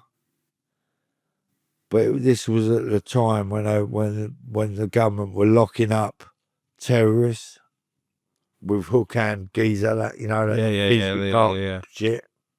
Mm-hmm. And mate, he's pulled out his todger, and I'm sitting in a chair like as close as I am to you now, or closer, howling, and I've just jumped up and gone bang, and I heard the crack of his jaw, and he hit the floor. The rest of the people just stood there. I was standing there going, "You fucking dirty bastard." And the staff quickly pressed the bell and then they come and bent me up and he got taken away and then on the seclusion room. So you were in the seclusion room in Broadmoor also? That was the first seclusion room, yeah. Who were you in Broadmoor with? What other people? What? Names? Well, everyone you can think of. Peter Sutcliffe. On visits with him. It's close to I'm sitting next to you. His table's higher because he had a bad back. Did he not kill paedophiles? He killed women. No, who was the other guy it was in with? I know you're talking about. What the fuck is his name? Yeah, that's Maudsley. Rob Maudsley. Rob Maudsley. He was in the cages Yeah. in Wakefield. Rob Maudsley it was. Well, unfortunately, Charlie is. I've got to mention this in a moment. Mm-hmm. If you don't mind, that's okay. Yeah, of course. Yeah, because Charlie Bronson has been recently moved. And I just want to make it clear that I've seen Charlie in action on CCTV in a court appearance in 2014. And that was pure overkill. That was not Charlie's fault that man got hurt that bad, that governor. And this time they've moved him to Wakefield cages for We ghosted him a couple of weeks ago. I believe that's testing him. And I've sent him my book, and hopefully he'll read my message and take note of the message, you know. He should be released, Charlie. It's been a long He won't time. manage out here with a lot of help. It needs to be gradual. It's institutionalized. It's not dangerous. Because after it, you could say, is he mad? Is he bad? What is he? Yeah, people seem to think that. And I'm not going to come on here and explain to you what I think or what I know. That'd be wrong, wouldn't it? But He still looks great for his age. Is he as strong as people think? I've had a man hug off him. I visited him. And I've had a man hug off him. He's a powerful man. Even for his age, he's a powerful man. But I think if you let him out, it'd be the attention that'd be the problem. He won't be able to manage. It'd fry him, and he'd think, I'm better off in there. And he'd probably go and do something silly. What was Peter Sutcliffe like? Just an old man. I've had words with him before because he implicated my friend in something. Not words, because he's old. I didn't like, you, Pete, you having this, having that. Nothing like that. People used to, I know the man that took his eye out. I used to know the man that took his eye out, that blinded him. And after that, you was only allowed bookies pens. You know the little blue bookie pens? They're all you can have in Broadmoor. You can't have normal biro pens. Only small pens like that. No pencils. So, where was I? Took his eye out. Yeah, matey took his eye out. That was years ago. But since then, people seem to think, I'll give Sutcliffe a slap and I'll end up in the news of the world. And that'll make me notorious. I've been in the news of the world for headbutting a staff member, caused myself getting a black eye. He couldn't work anymore. And a member of staff sold it to the news of the world and got me mixed up with the other Paul Knight. My double ganger. Another Paul Knight. Have you researched me at all, James? Who was the other Paul Knight? Paul Knight. He's from, I don't know where he's from, but he's a double murderer. He was in there with me. I've never met the man in my life. Out of all them years, I had a double ganger in there. And I got his mail. And because my incident was in the news of the world, with a man standing there doing a fucking Nazi salute behind a swastika that weren't me, and it weren't him, he got $5,000 check. Compensation. And where do you think he come to? Come by post, because they don't open solicitors' letters in prison or hospital. Come to me. I opened it, $5,000, with a letter to Paul. This is compensation from the news of the world. I hope this satisfies you. $5,000. My solicitor at the time, because I said that's defamation of character, they're putting me down as a murderer. I'm not a murderer, but it was my crime. They thought I was going to sue for excessive force with my black eye because mate, he couldn't work again. That happened on Luton. What was the worst thing you seen in there, Paul? I saved the solicitor's life. How so?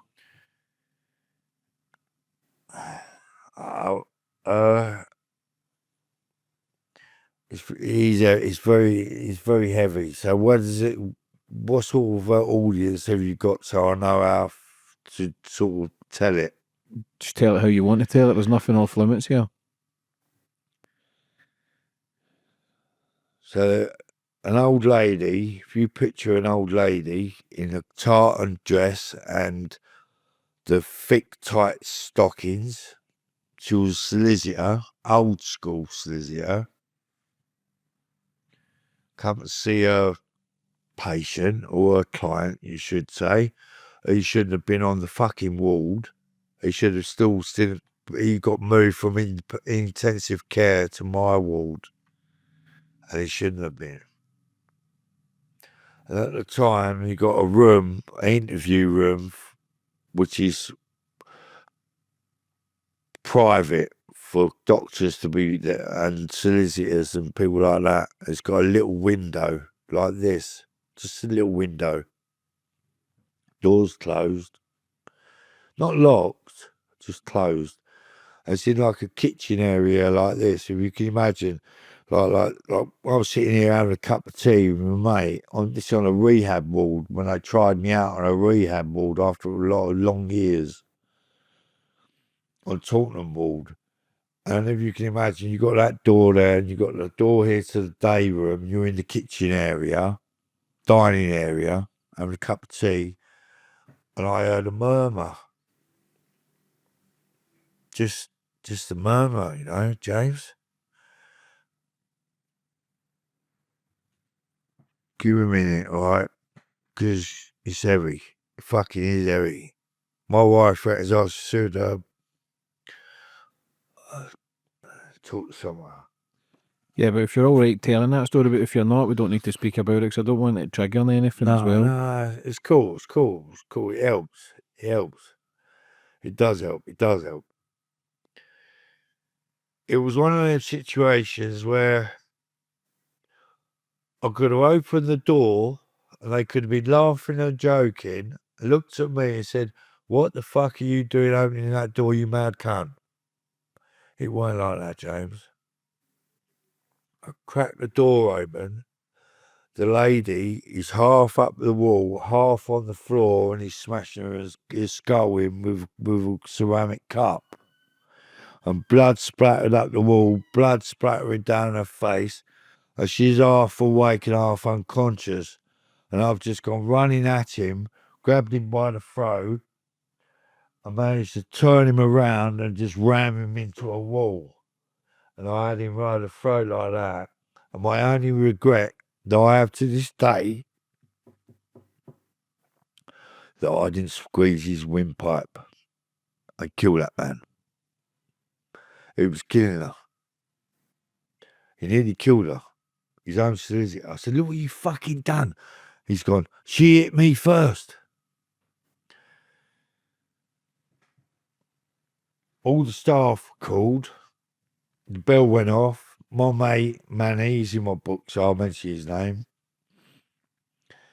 When I got a load of towels, she was semi-conscious, but alive.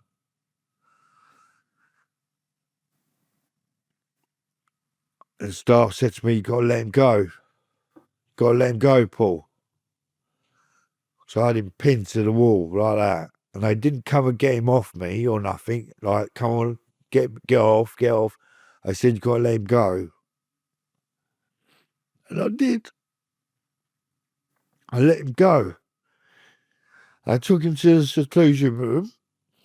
And I was in shock, you know what I mean? Seeing all that, I was in serious shock. But it didn't hit me. I felt he ain't had it. He deserves more.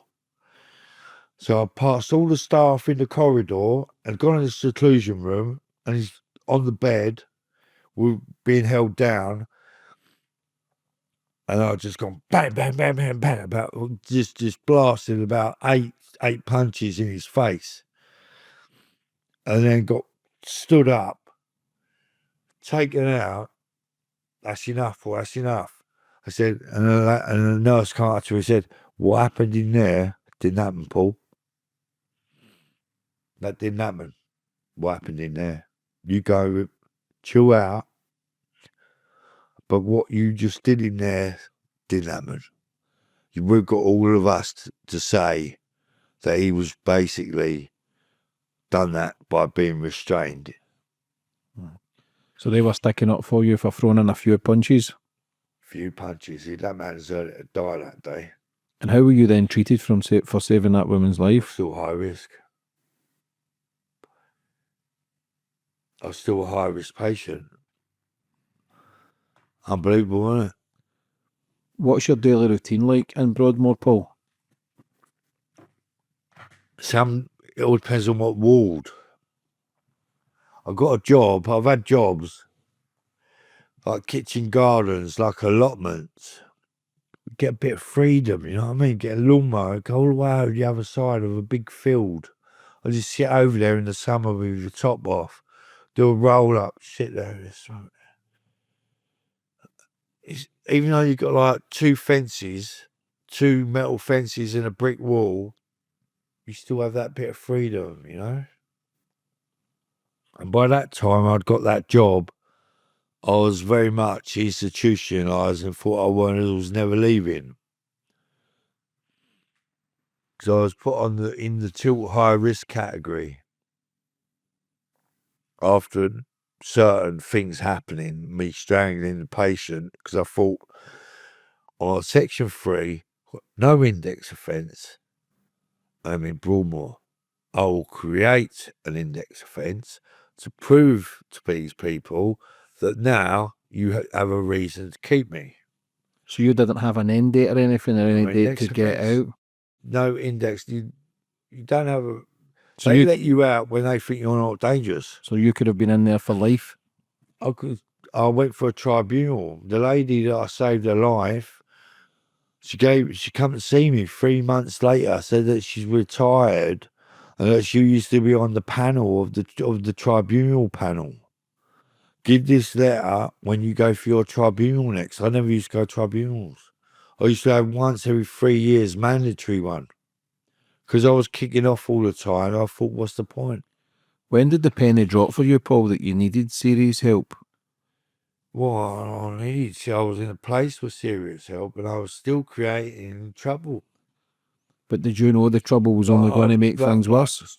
Like my trouble, I was at war. I was thinking Friday night could be fuck up night. Friday night is let's fucking have it. I've even got a t-shirt, a Ben Sherman t-shirt which says get your riot gear on. Ben Sherman original. Did you thrive on that though? Like, were you... I believe in a way I did. I believe in a way that I actually thought I got adrenaline rush from fighting with their own shield teams and patients and shit like that. And I'll tell you, I've had a hostage situation. What happened? This was on Henley Ward and Where is that, Broadmoor? in Broadmoor, yeah. So how High many- dependency. How many different wards in Broadmoor is there? There's loads, but there's a few that go online. They were decommissioned years and years in before Broadmoor was closed. So they're showing old people's of nothing new.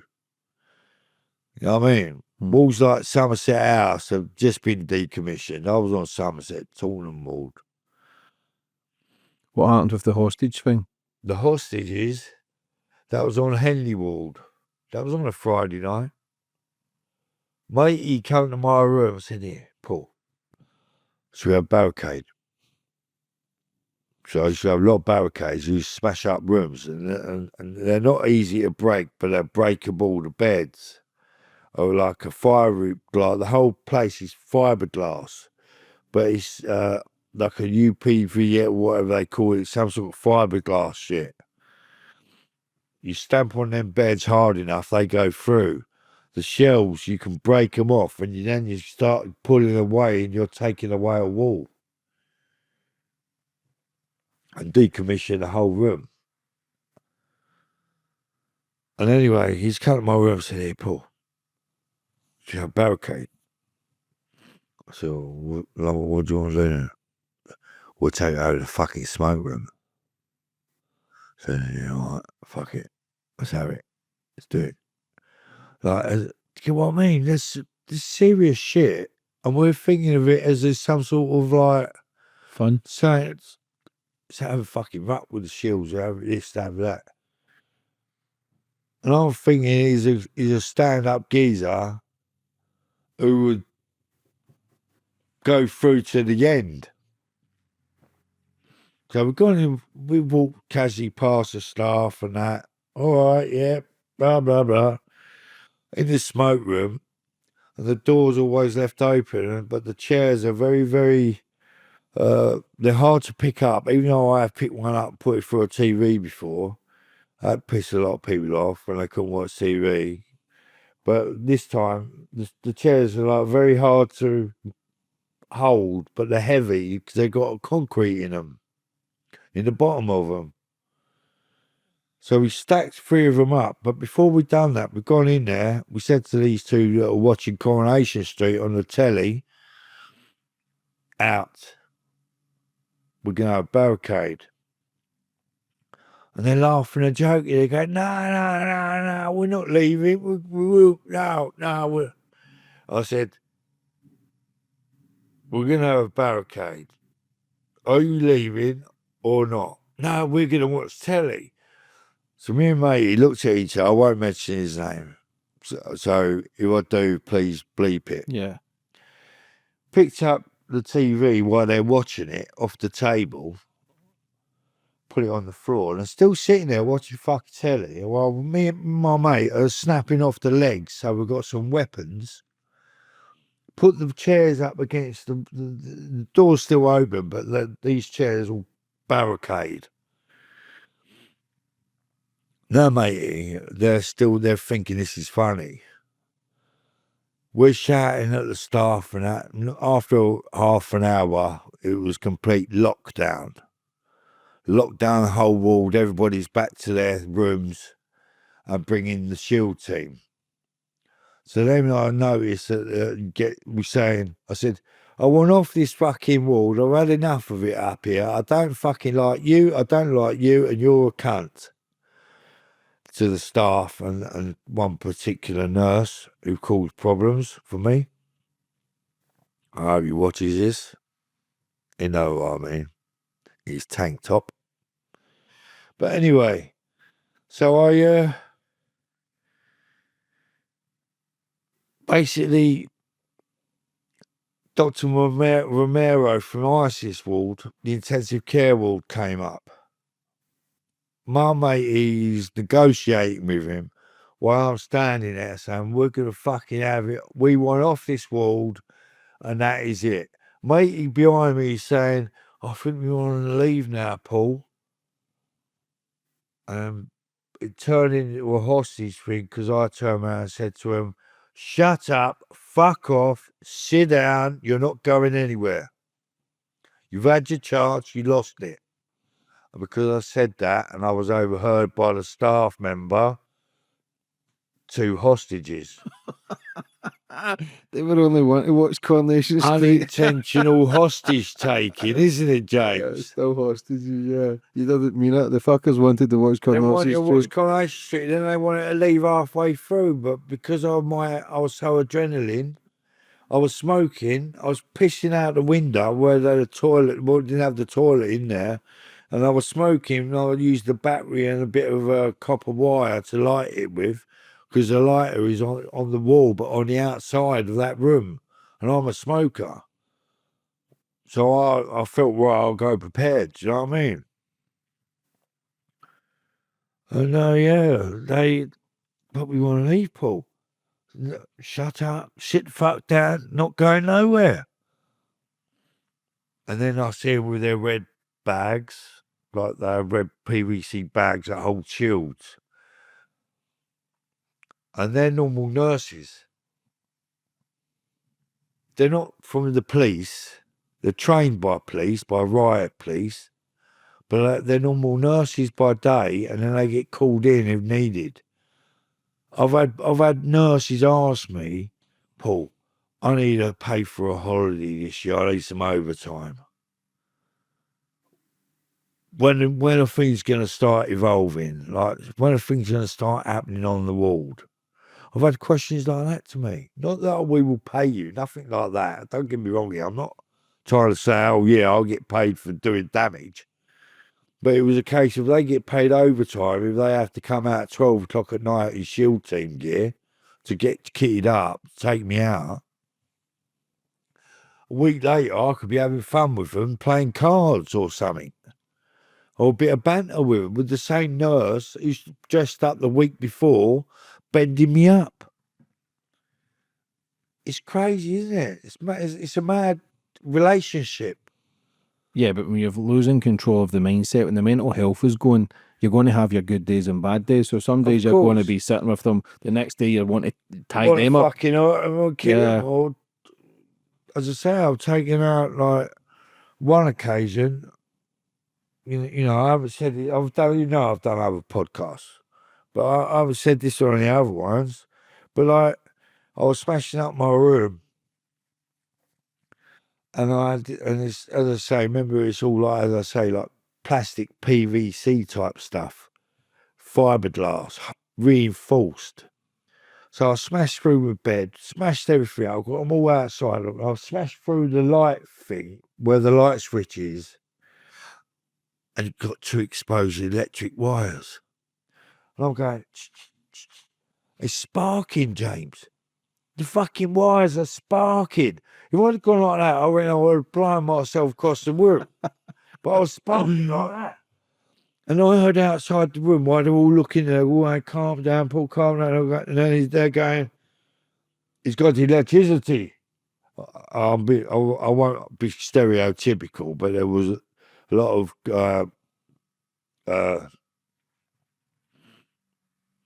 good nurses, don't get me wrong, good nurses that do their job well. But he went, he's got electricity. Quick, turn off the electric. So I got someone in to turn off my power to my room. So I'm in the dark now because it's dark outside. This has been going on for about an hour and a half or something. Everything's all decimated, including my own property. TV and everything gone. Bang, bang, bang, bang. In the dark, it's like a firework display, still sparking, it's different electric. It's a different power source to the one that leads to my room. They couldn't understand it. They're going, he still has power. He still has power. He said, yeah, I have fucking power. Let's go, you cunt. I swear to you, James, mate. Honestly, I've been through fucking some mad shit. When obviously you're out now, but when did you start realising that you wanted to be better? When did you realise that you wanted to work on yourself? Because obviously when it was realised to me, James. By who? I was taken out of Taunton ward and put back onto a high dependency ward because I was taking out nonces, paedophiles. Yeah, that's a good thing. In there is no Rule 43. They are mixed together in with you. One of them was a child rapist who fell over in the shower, done his head and died, which I think is good. I agree. That is God taking revenge. Mm-hmm. It weren't me that done that or have anything to do with it. It was a general accident, but a good accident. And I thought I started getting obsessed with it, with the people, a couple of them that I knew were nonces on the ward, because a nurse won't say he's a nonce, but they say, don't get too pally with him. He's a bit of a riot. Yeah? So you'll get the gist of it. And a couple of other patients will be sort of like, he's a riot. They won't mention it. That's their usual motto is, I'm only in for burglary, or I'm in for a bit of armed robbery, or another one, arson. When I was in the medium secure unit, I set fire to myself and look where I am now. When really they're not. They're a child killer. Yeah? So I got it in my head and I got obsessed with it. A proper mad obsession. I gave up my job working down the gardens. That's where I met Rob Napper. I told you, it's in my book, but with my altercation with Rob Number. But getting back to this one, so I lost trail of thought, sorry. Yeah, no, paedophiles, nonsense. I was banging him in the throat. I was punching everything. They were very crafty, but this particular one was very crafty. And I do believe that I will be sitting here now, James. I would have killed him, given the chance, and he knew that I wanted to kill him, not hurt him, but kill him. So he would make every point that he'd see me, that he would be around a nurse. Every point I will see him, he will never be on his own. I will never see him go to the toilet on his own with me or anything, never. You could say that he was fully aware that he knew I knew that he was a serious case and I wanted to kill him. And he thought he was safe at the meds hatch because I tried before, but he quickly ran off. And he thought he was laughing and joking. I'm laughing and joking with him. Yeah. And before you know it, went bang in his throat. Throat punched him clean straight in the fucking Adam's apple, thinking this is my trail of thought at the time. Hit him that hard in the Adam's apple that his throat will expand and he will suffocate himself. Whether that's true, I don't know whether that can happen, but he needed oxygen. And then they said, we're going to take you back to a high dependency. We can't have you on here anymore. I'm talking more on the rehabilitation ward. So I went to Churchill ward, and I was arguing with a patient who remained nameless. And there's another patient on there who I haven't spoke about at all because you don't know their crimes until you come out and you research them. And him, James Saunders. Yeah, who has that? He escaped from Broadmoor. But yeah, I found out that he was a bad man, but I didn't know it at the time. So you could say me and him struck up a friendship over the gym and this and that. But I didn't know that he was a child, whatever you want to call it. I wouldn't entertain that man at all.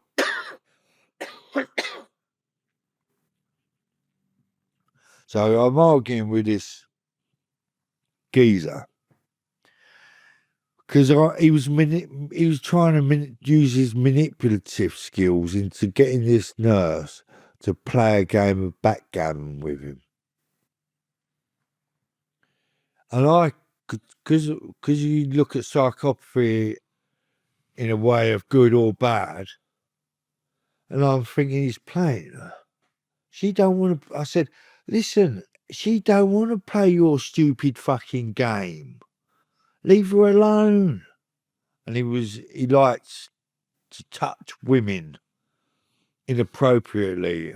So they stay, like, if they go to his room, it'd be a male member of staff taken into his room. That sort of person. I've been asked about him on my TikTok in a private message, did I know him? And I have to say no. I say no to people that ask me, do I know this person? Do I know that person? Even though I do, or I did. Because I feel that they could be in the community and I don't want to stir up shit.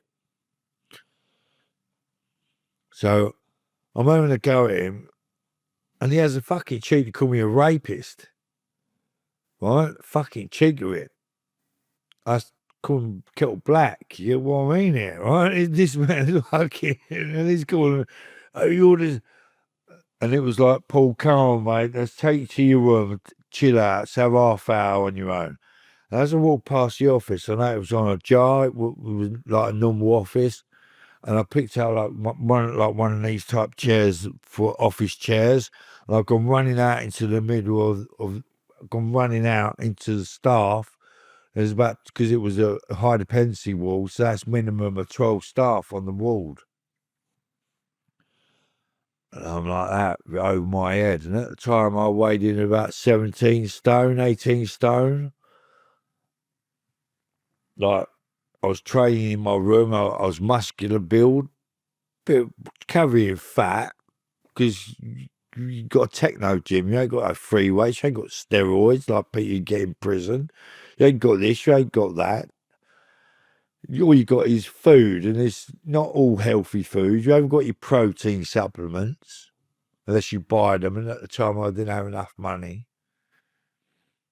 No protein powders. And I'm running at these staff. And they managed to restrain me, but some of them held back. And then I'd gone to the seclusion room.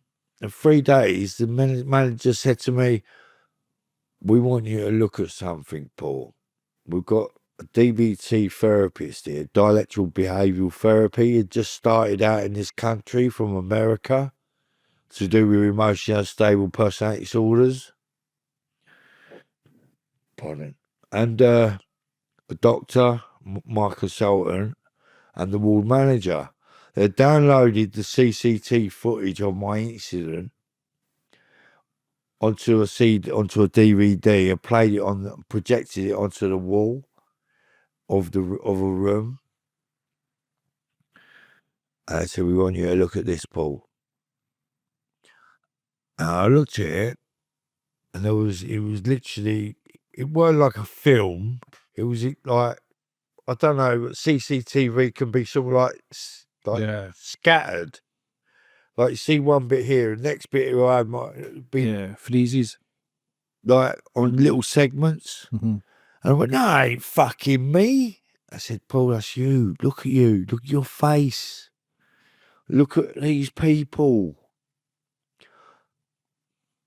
They held back, but look at their faces, Paul." And they were big. They were big gentlemen. Was that the first time you kind of seen yourself in action and realised? I've seen myself in full blown mode, yeah. And realised who you were? I seriously thought myself, I couldn't believe that was me. I said, "That ain't me." And I look like some sort of wide-eyed, massive-eyed lunatic with a fucking chair above his head. But they pointed out that, I'll mention his name because he's all right. Bodybuilder. That's Ken's a bodybuilder. And look at his face.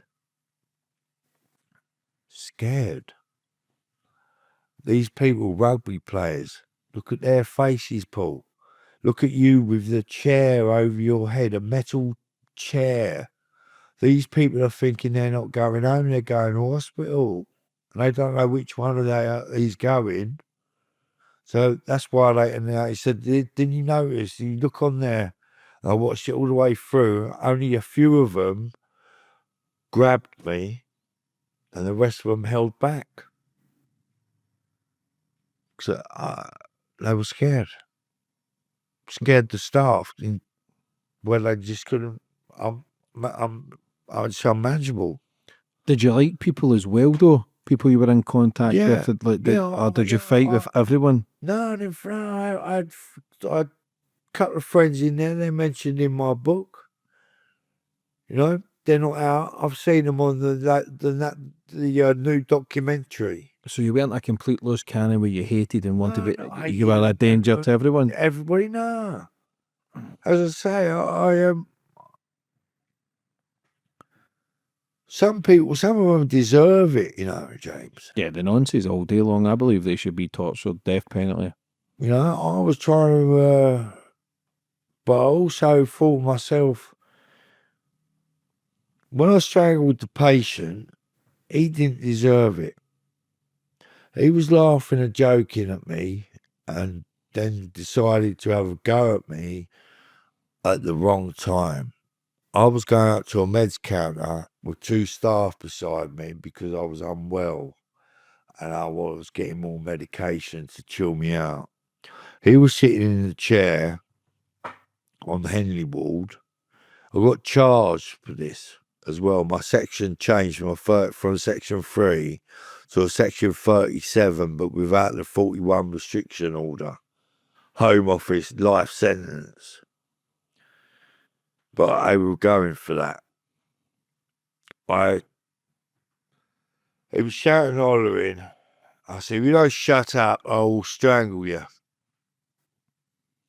The nurses weren't paying attention to me because they thought I was just having a pop. Let him pop it out and get his meds and would take him back to his room and he'd be all right. By the time they're still standing there and medication is in liquid form on Henley Ward, there was no tablets. All liquid or injections, diazepam, pink liquid. Mad. Because in case you don't swallow it and Spit it out. So, mate, he's still laughing. So I'm walking over there casually. They're chatting away, thinking nothing of it. Because I weren't at arm's length for that time. I was just under observation by 2 staff. And he's laughing away. I'm going, yeah, funny, isn't it? Funny, you cat. I grabbed him like that and I started squeezing and I strangled him. And I strangled him. And then the staff quickly ran at me. So I'm fighting with one arm, squeezing this man's windpipe to the point where he was literally gasping and going blue. I was killing him. Not proud of none of everything in that book. I'm not proud of. When did you start then? So that was the moment you seen the chair, you seen the CCTV.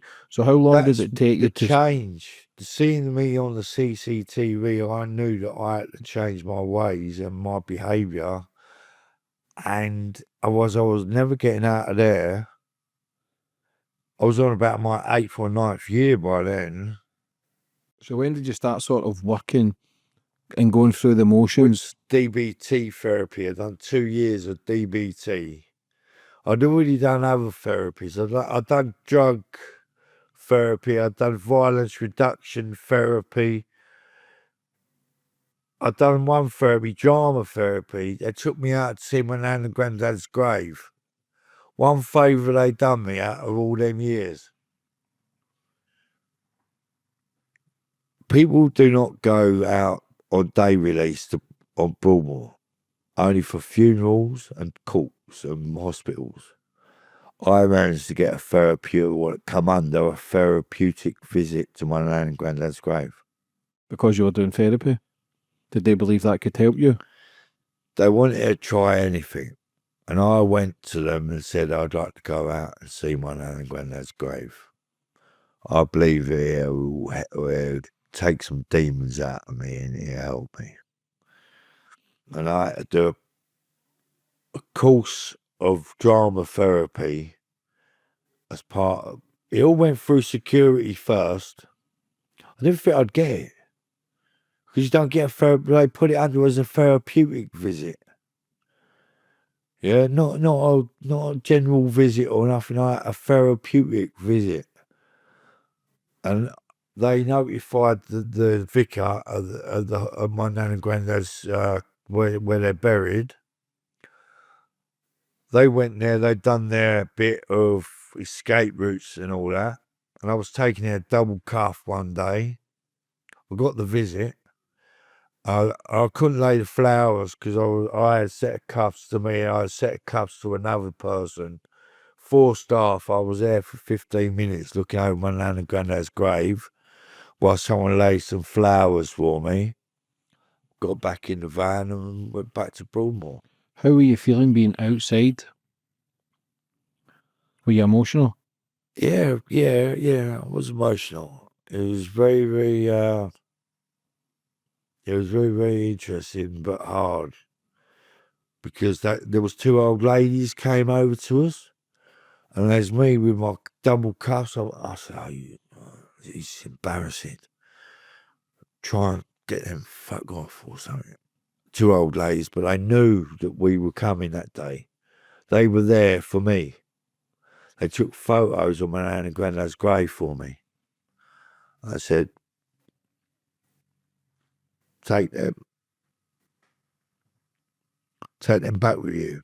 2 photos. They come to see me. Crazy shit. Who were they?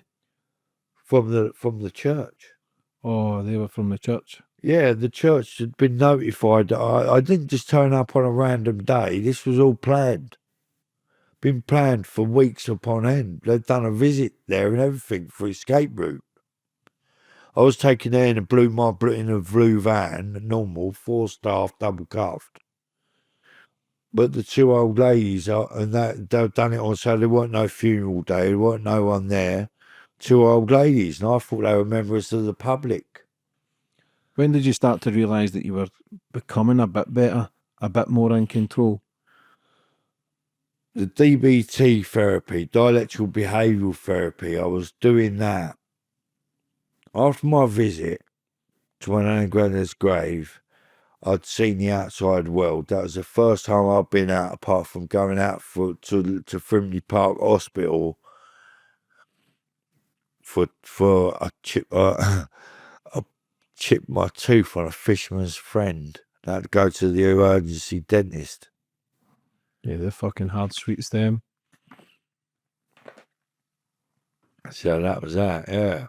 So apart from that, and then things turned around for me. I had to change my ways because it was me that kept me there. I wasn't going for no tribunals. Only my mandatory ones, and you get a manager's meeting every year. A manager's meeting has never ever let out a patient in the whole time it's existed. But they still had to do it. So you're in there, no prison sentence, no nothing. Only what I've told you about the low secure, the 3-day respite, which turned into all these, and then Broadmoor. And then in Broadmoor, as I say, other shit was hit the fan. I'm not proud of it, on Luton Wall when it all started. And I was kicking a door. I'd been there, I'd already banged matey out 2 weeks out. Remember, I was only there on my 3-month assessment. And I knocked out a nurse, and he was unconscious before he hit the floor, broke his collarbone, couldn't work on the wall again. Had to work in an admin job. Where do you think you would be, Paul, if you never went to Broadmoor? What now? Yeah, what do you think you could have been capable of? I'd either be doing life for murder, or I'd be dead at 6 foot under through being killed. Guaranteed. Does that play in your mind sometimes? No, it don't. No. I feel that I've done the right thing writing my book. Yes, of course I earn money from the book, but my plan, if you look at it in a hypothetical term, I have a canoe, and I want to build a yacht. So, I'm not a man who's got a talent. Unfortunately, I can't change a fucking plug. So what job am I gonna get? Work in a factory with ADHD, cycles, other stuff going on. You want me to sit in a mundane packing stuff in a factory? How long do you reckon I'm gonna last at that job, James? what was it like when they told you? Like, so Broadmoor, how many people is like you in there without any sentences, without no end one. days? You're the only person in there that's not got. I was in there. I was the only tilt Irish patient on Section 3 with no crime. And what was it like when they started telling you you were improving, you're doing well, there's a chance you could get out? They don't tell you these things. They don't tell you that. So you don't know if you're doing good or not? They tell you in your meetings, your monthly, your 2 weekly meetings, that things are improving. We want to try you on this ward. We'll send you over to Folkestone. They sent me a rehab ward. That was the first time from Henley Ward. I didn't like it. I couldn't handle the freedom of, well, cup of tea, Paul. Yeah. Go make a cup of tea there, go make a cup of tea, ceramic cup, sit there, chain smoking, the walls were all yellow in Folkestone Ward, one of the old Victorian buildings. But in their eyes, they looked dead. In their eyes, Broadmoor had taken them. There just were nothing there. They were just, all right, Paul. Whereas on Henley Ward, always something was going on and not happy, but always something going on. Always.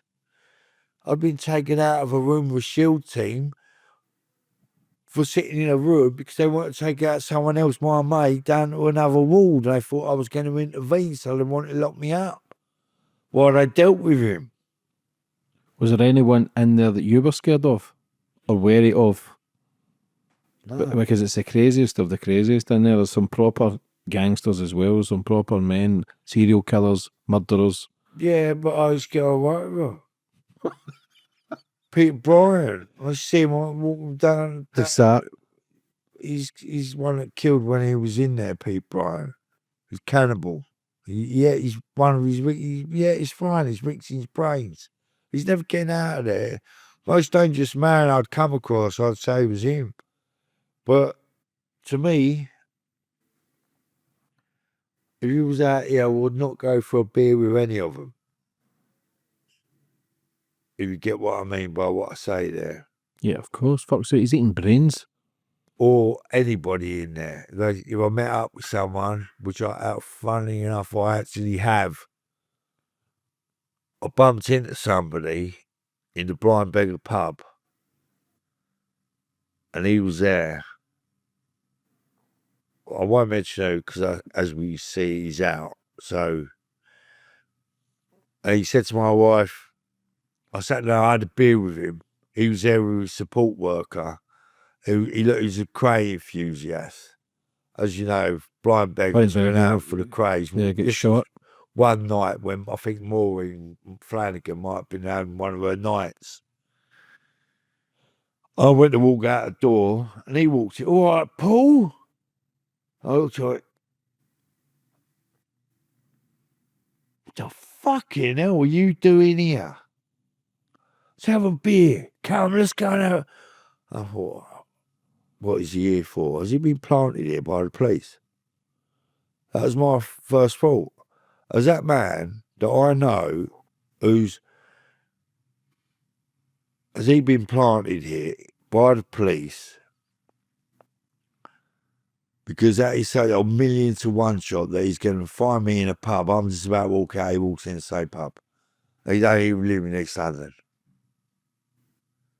How crazy is that? And I know him for Broadmoor, it was on my ward. Then he's telling my wife, and this man, his history is on the internet, which I won't go into because he changed his name. But he run South London, part of South London, part of Peckham. Yeah. Not who you interviewed, because I know him as well. I won't mention his name, but he's a good man. I've got on the right with him. Oh, Yeah, he's all right. yeah. He's fucking off his head. He is, yes. Yeah, he is, yeah. He is. Tell him this. But, He is, but he even with yourself, Paul, listen, there's no denying that you were a fucking nutcase, but you can see a softness as well behind the eyes. It must have been hard to be battling. I was such a fucking madness. That's what I in the mean. mind. I was like going to war, literally going to war with these people, and I'm trying to. Is it more going to war with yourself, or though? with myself, with my demons in me, trying to think. If they want me here, I'll give them something to have me here for, and I'll cause them as much fucking problem as I possibly can give. What was it like when they just kept me done me no favour. Now I got my tribunal. They wanted me to carry on. I went for a tribunal after a while of being stable and all that. I had solicitor Lucy Scott Moncrief. I like to mention Lisa Vaughan, my solicitor at the time, because she got me out of Broadmoor. What's the protocol to actually get you out though? What things? Tribunal. What do you need to actually do? And then once you eventually get the green light, what things are in Then place? you go to a medium secure unit. You get assessed for a medium secure unit. Not whether they take you or not. Remember the history that I had hostages, I had the barricades. Yeah, biting people. But I'm talking about the stuff from the Broadmoor stuff. So I had a lot going against me, and I've got a tribunal coming up. About 2 days before, I've took out one of the big sash windows. You know, Broadmoor, like an old Victorian building. Yeah. I took out the whole window with a metal chair. Why? I had to bolt it up. Why? Because a doctor that I had on handy ward was taking over my new doctor, and I couldn't handle it because I thought he'd done me wrong so many times. He would fuck me up now, and he'd keep me for life. So you're paranoid that they're trying to set you up? Not paranoid, trying to set me up. I mean, they were trying to. But why smash the window if you've got 2 days before your tribunals? Are a bit of self-sabotage as well? Yeah. Where you were scared to come out, maybe? Just impulsive. Impulsive. That's all I'm putting down to, impulsive. I see this doctor, little glasses. I said, before we start, like, he's got my notes and that. He's been reading through my notes. I'm thinking, the window's still all boarded up because they can't replace it. It has to be replaced with like for like. It's a listed building, James. So you have to make the window The same? Pacifics to that window. So that was boarded up for months. I said, look, mate, I'm going for a tribunal. I know you're here to assess me, see if I'm fit and healthy for a trial to be released. This is a psychiatrist, the doctor, not the judge, but the doctor comes 2 days or day before to see her. And I said, I must admit, I've had a bit of an incident. I'm going to smash the window.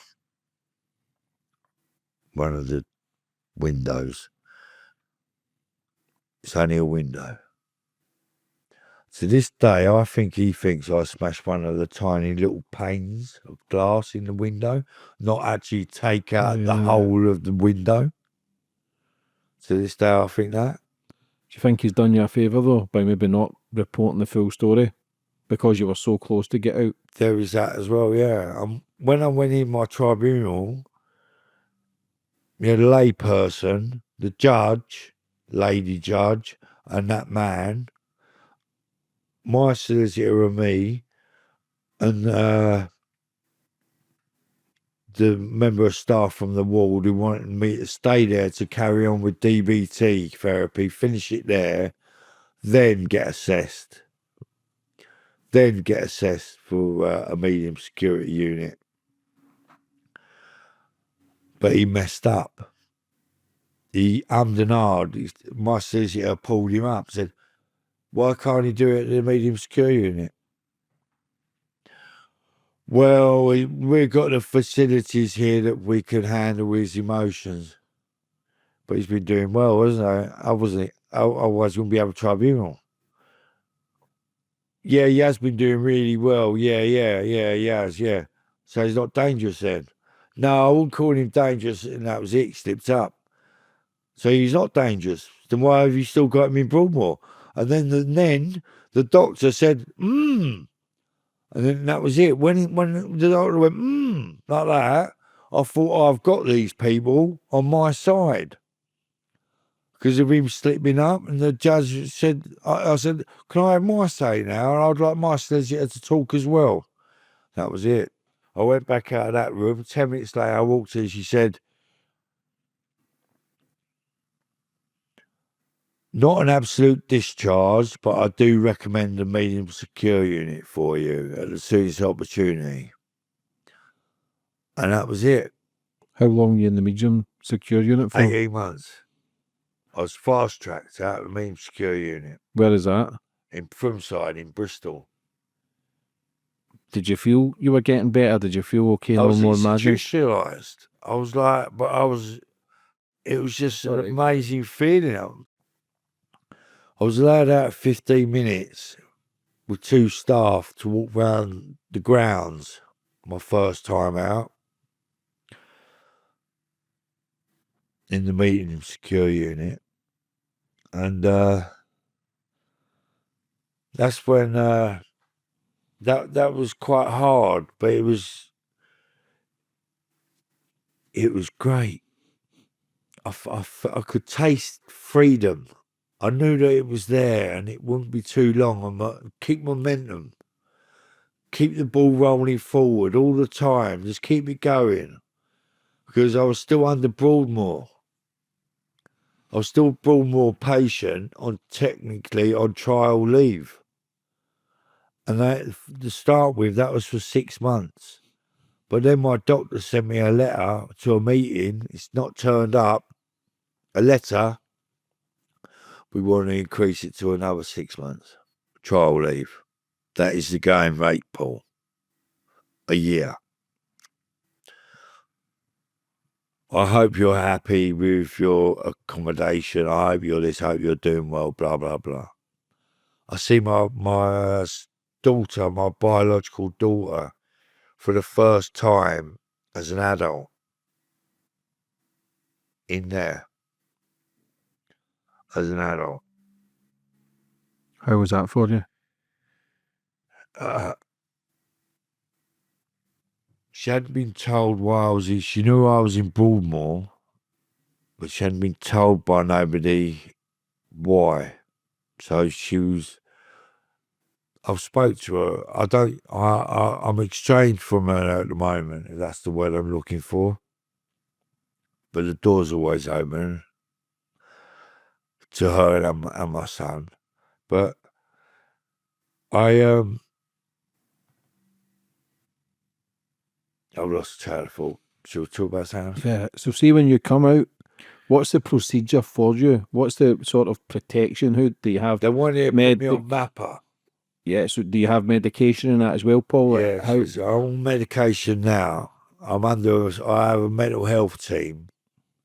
I see regularly, once every 6 months, mental health team. A CPN, community psychiatric nurse, I got dropped last week. So they think I'm doing very well. But they said to me, how do you feel about us dropping you down to your GP, just get medication? And I said to him, I looked at him and I said, don't do it. Because the last time they dropped the ball on me, I took my CPN hostage. But that is for book 2. So I don't want to go into too much detail. So do you know yourself that if they drop your medication, you could go back the way?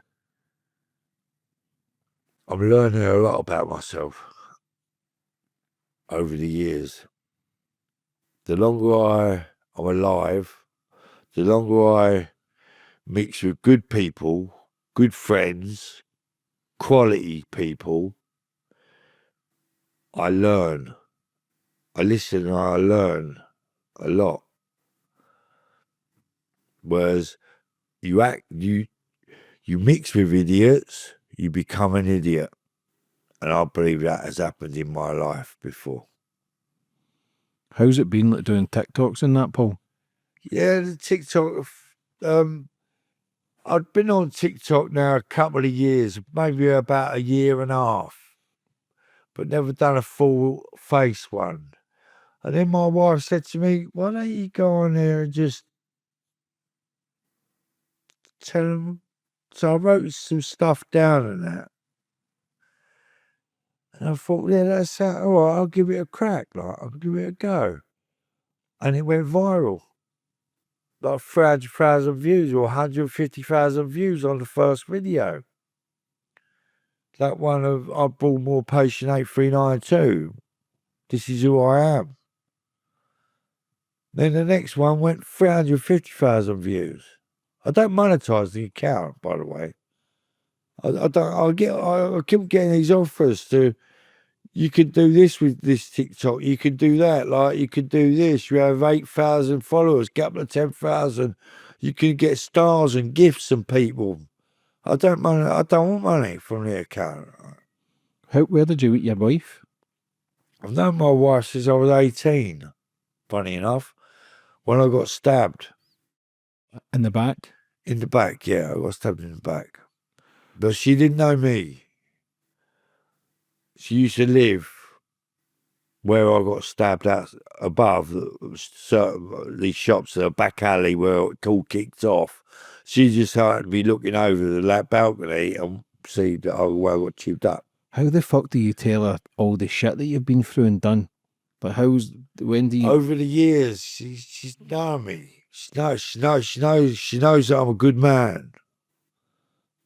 But she also knows that I do have mental health issues, and there's no denying it. I would never lie to her. Because what I heard at the start when you were going off your head, I think, in the hospital, when your ex-girlfriend came in and told you to stop, you stopped instantly.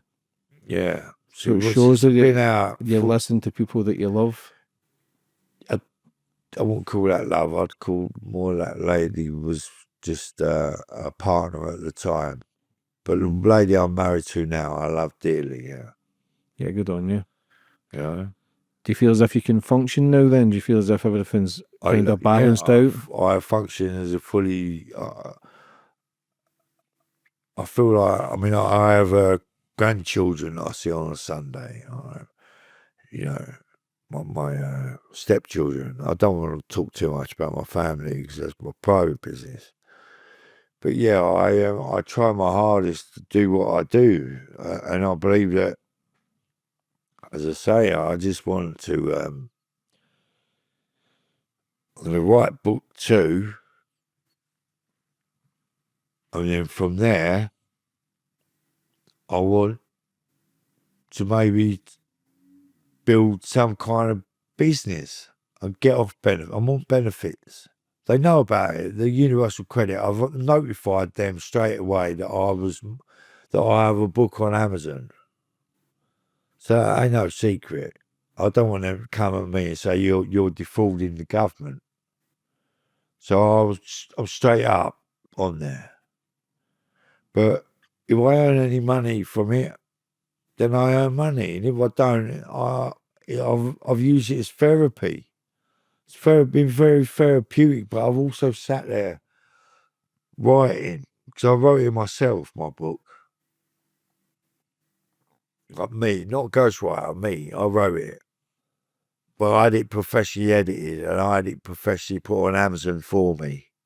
Paid money for it to do that out of my mum's money for when she died. Going through all that then, Paul, and everything, like, what sort of medication you on now? What do you take? How's your daily routine? I take aripiprazole, which is an antipsychotic medication. And funny enough, one of the side effects is gambling.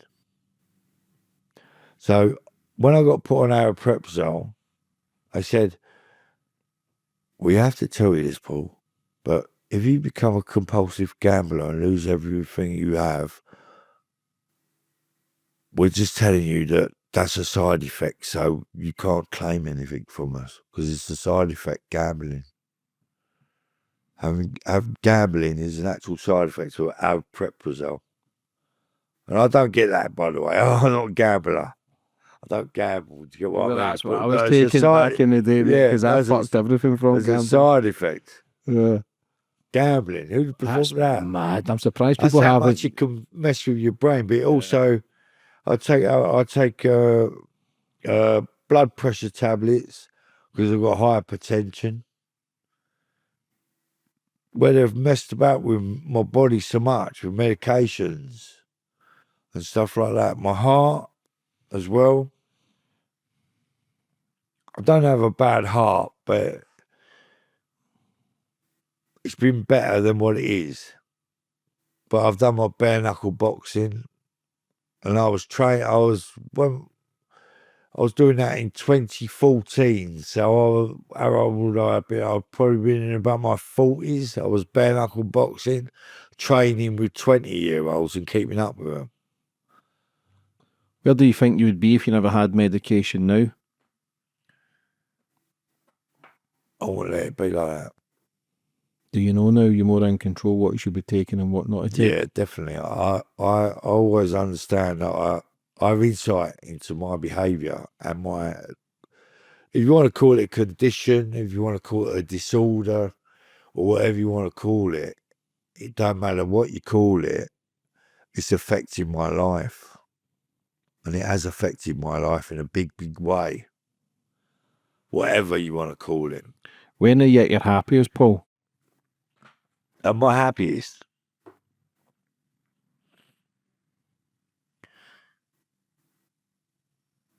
Lately, around my grandchildren.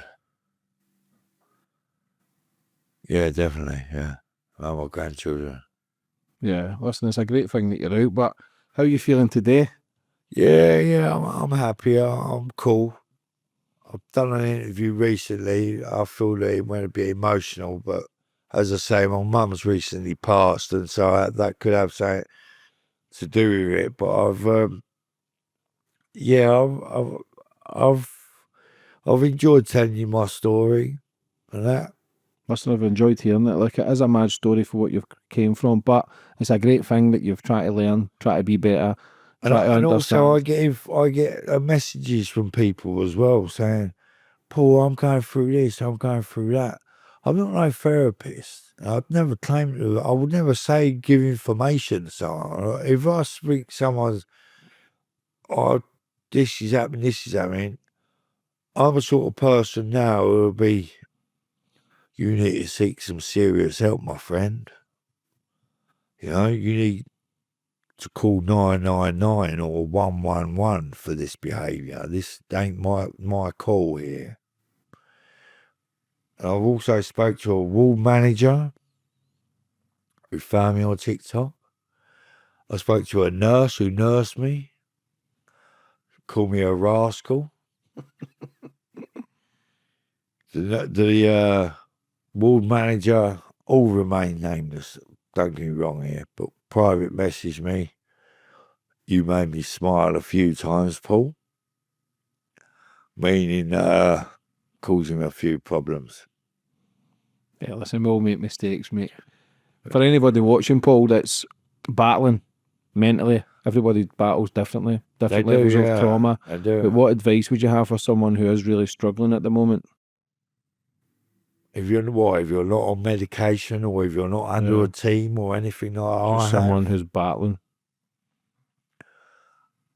Definitely seek help and go to the A&E and talk to the mental health team at the A&E department. But one thing I do suggest, don't dictate to them. Don't dictate Dolly out the pram. I want this, I need this is what's wrong with me. You are listening to me whether you like it or not. They don't like it, and then you won't get anywhere. What's your TikTok and stuff for people who's watching, maybe want to ask you questions, maybe want to watch your videos? Yeah, my TikTok is it's called the Paul Knight, or it's at Paul Knight 8392. That was my hospital number. And my book is High Security, High Risk Memoirs of an Ex-Broadmoor Patient. And if you want signed copies, which I seem to be doing quite well at the moment, inbox me and I'll sign you a copy and I'll pay $16.99 with postage and packaging. And I'll put a nice message in it. Yeah, so for anybody watching, listening, go support Paul. It's a fascinating story. It's a mad story. Yeah, he's pretty mad. Yeah, but before we finish up, what's your plans for the future, brother? As I say, I have a canoe and I'm on a yacht. And no doubt you'll get there. Listen, anything I can ever help with, Paul, I'm a phone call away. Again, thanks for coming on today and telling your story, and I wish you nothing but the best for the future, brother. God bless. Lovely, mate. Thank you.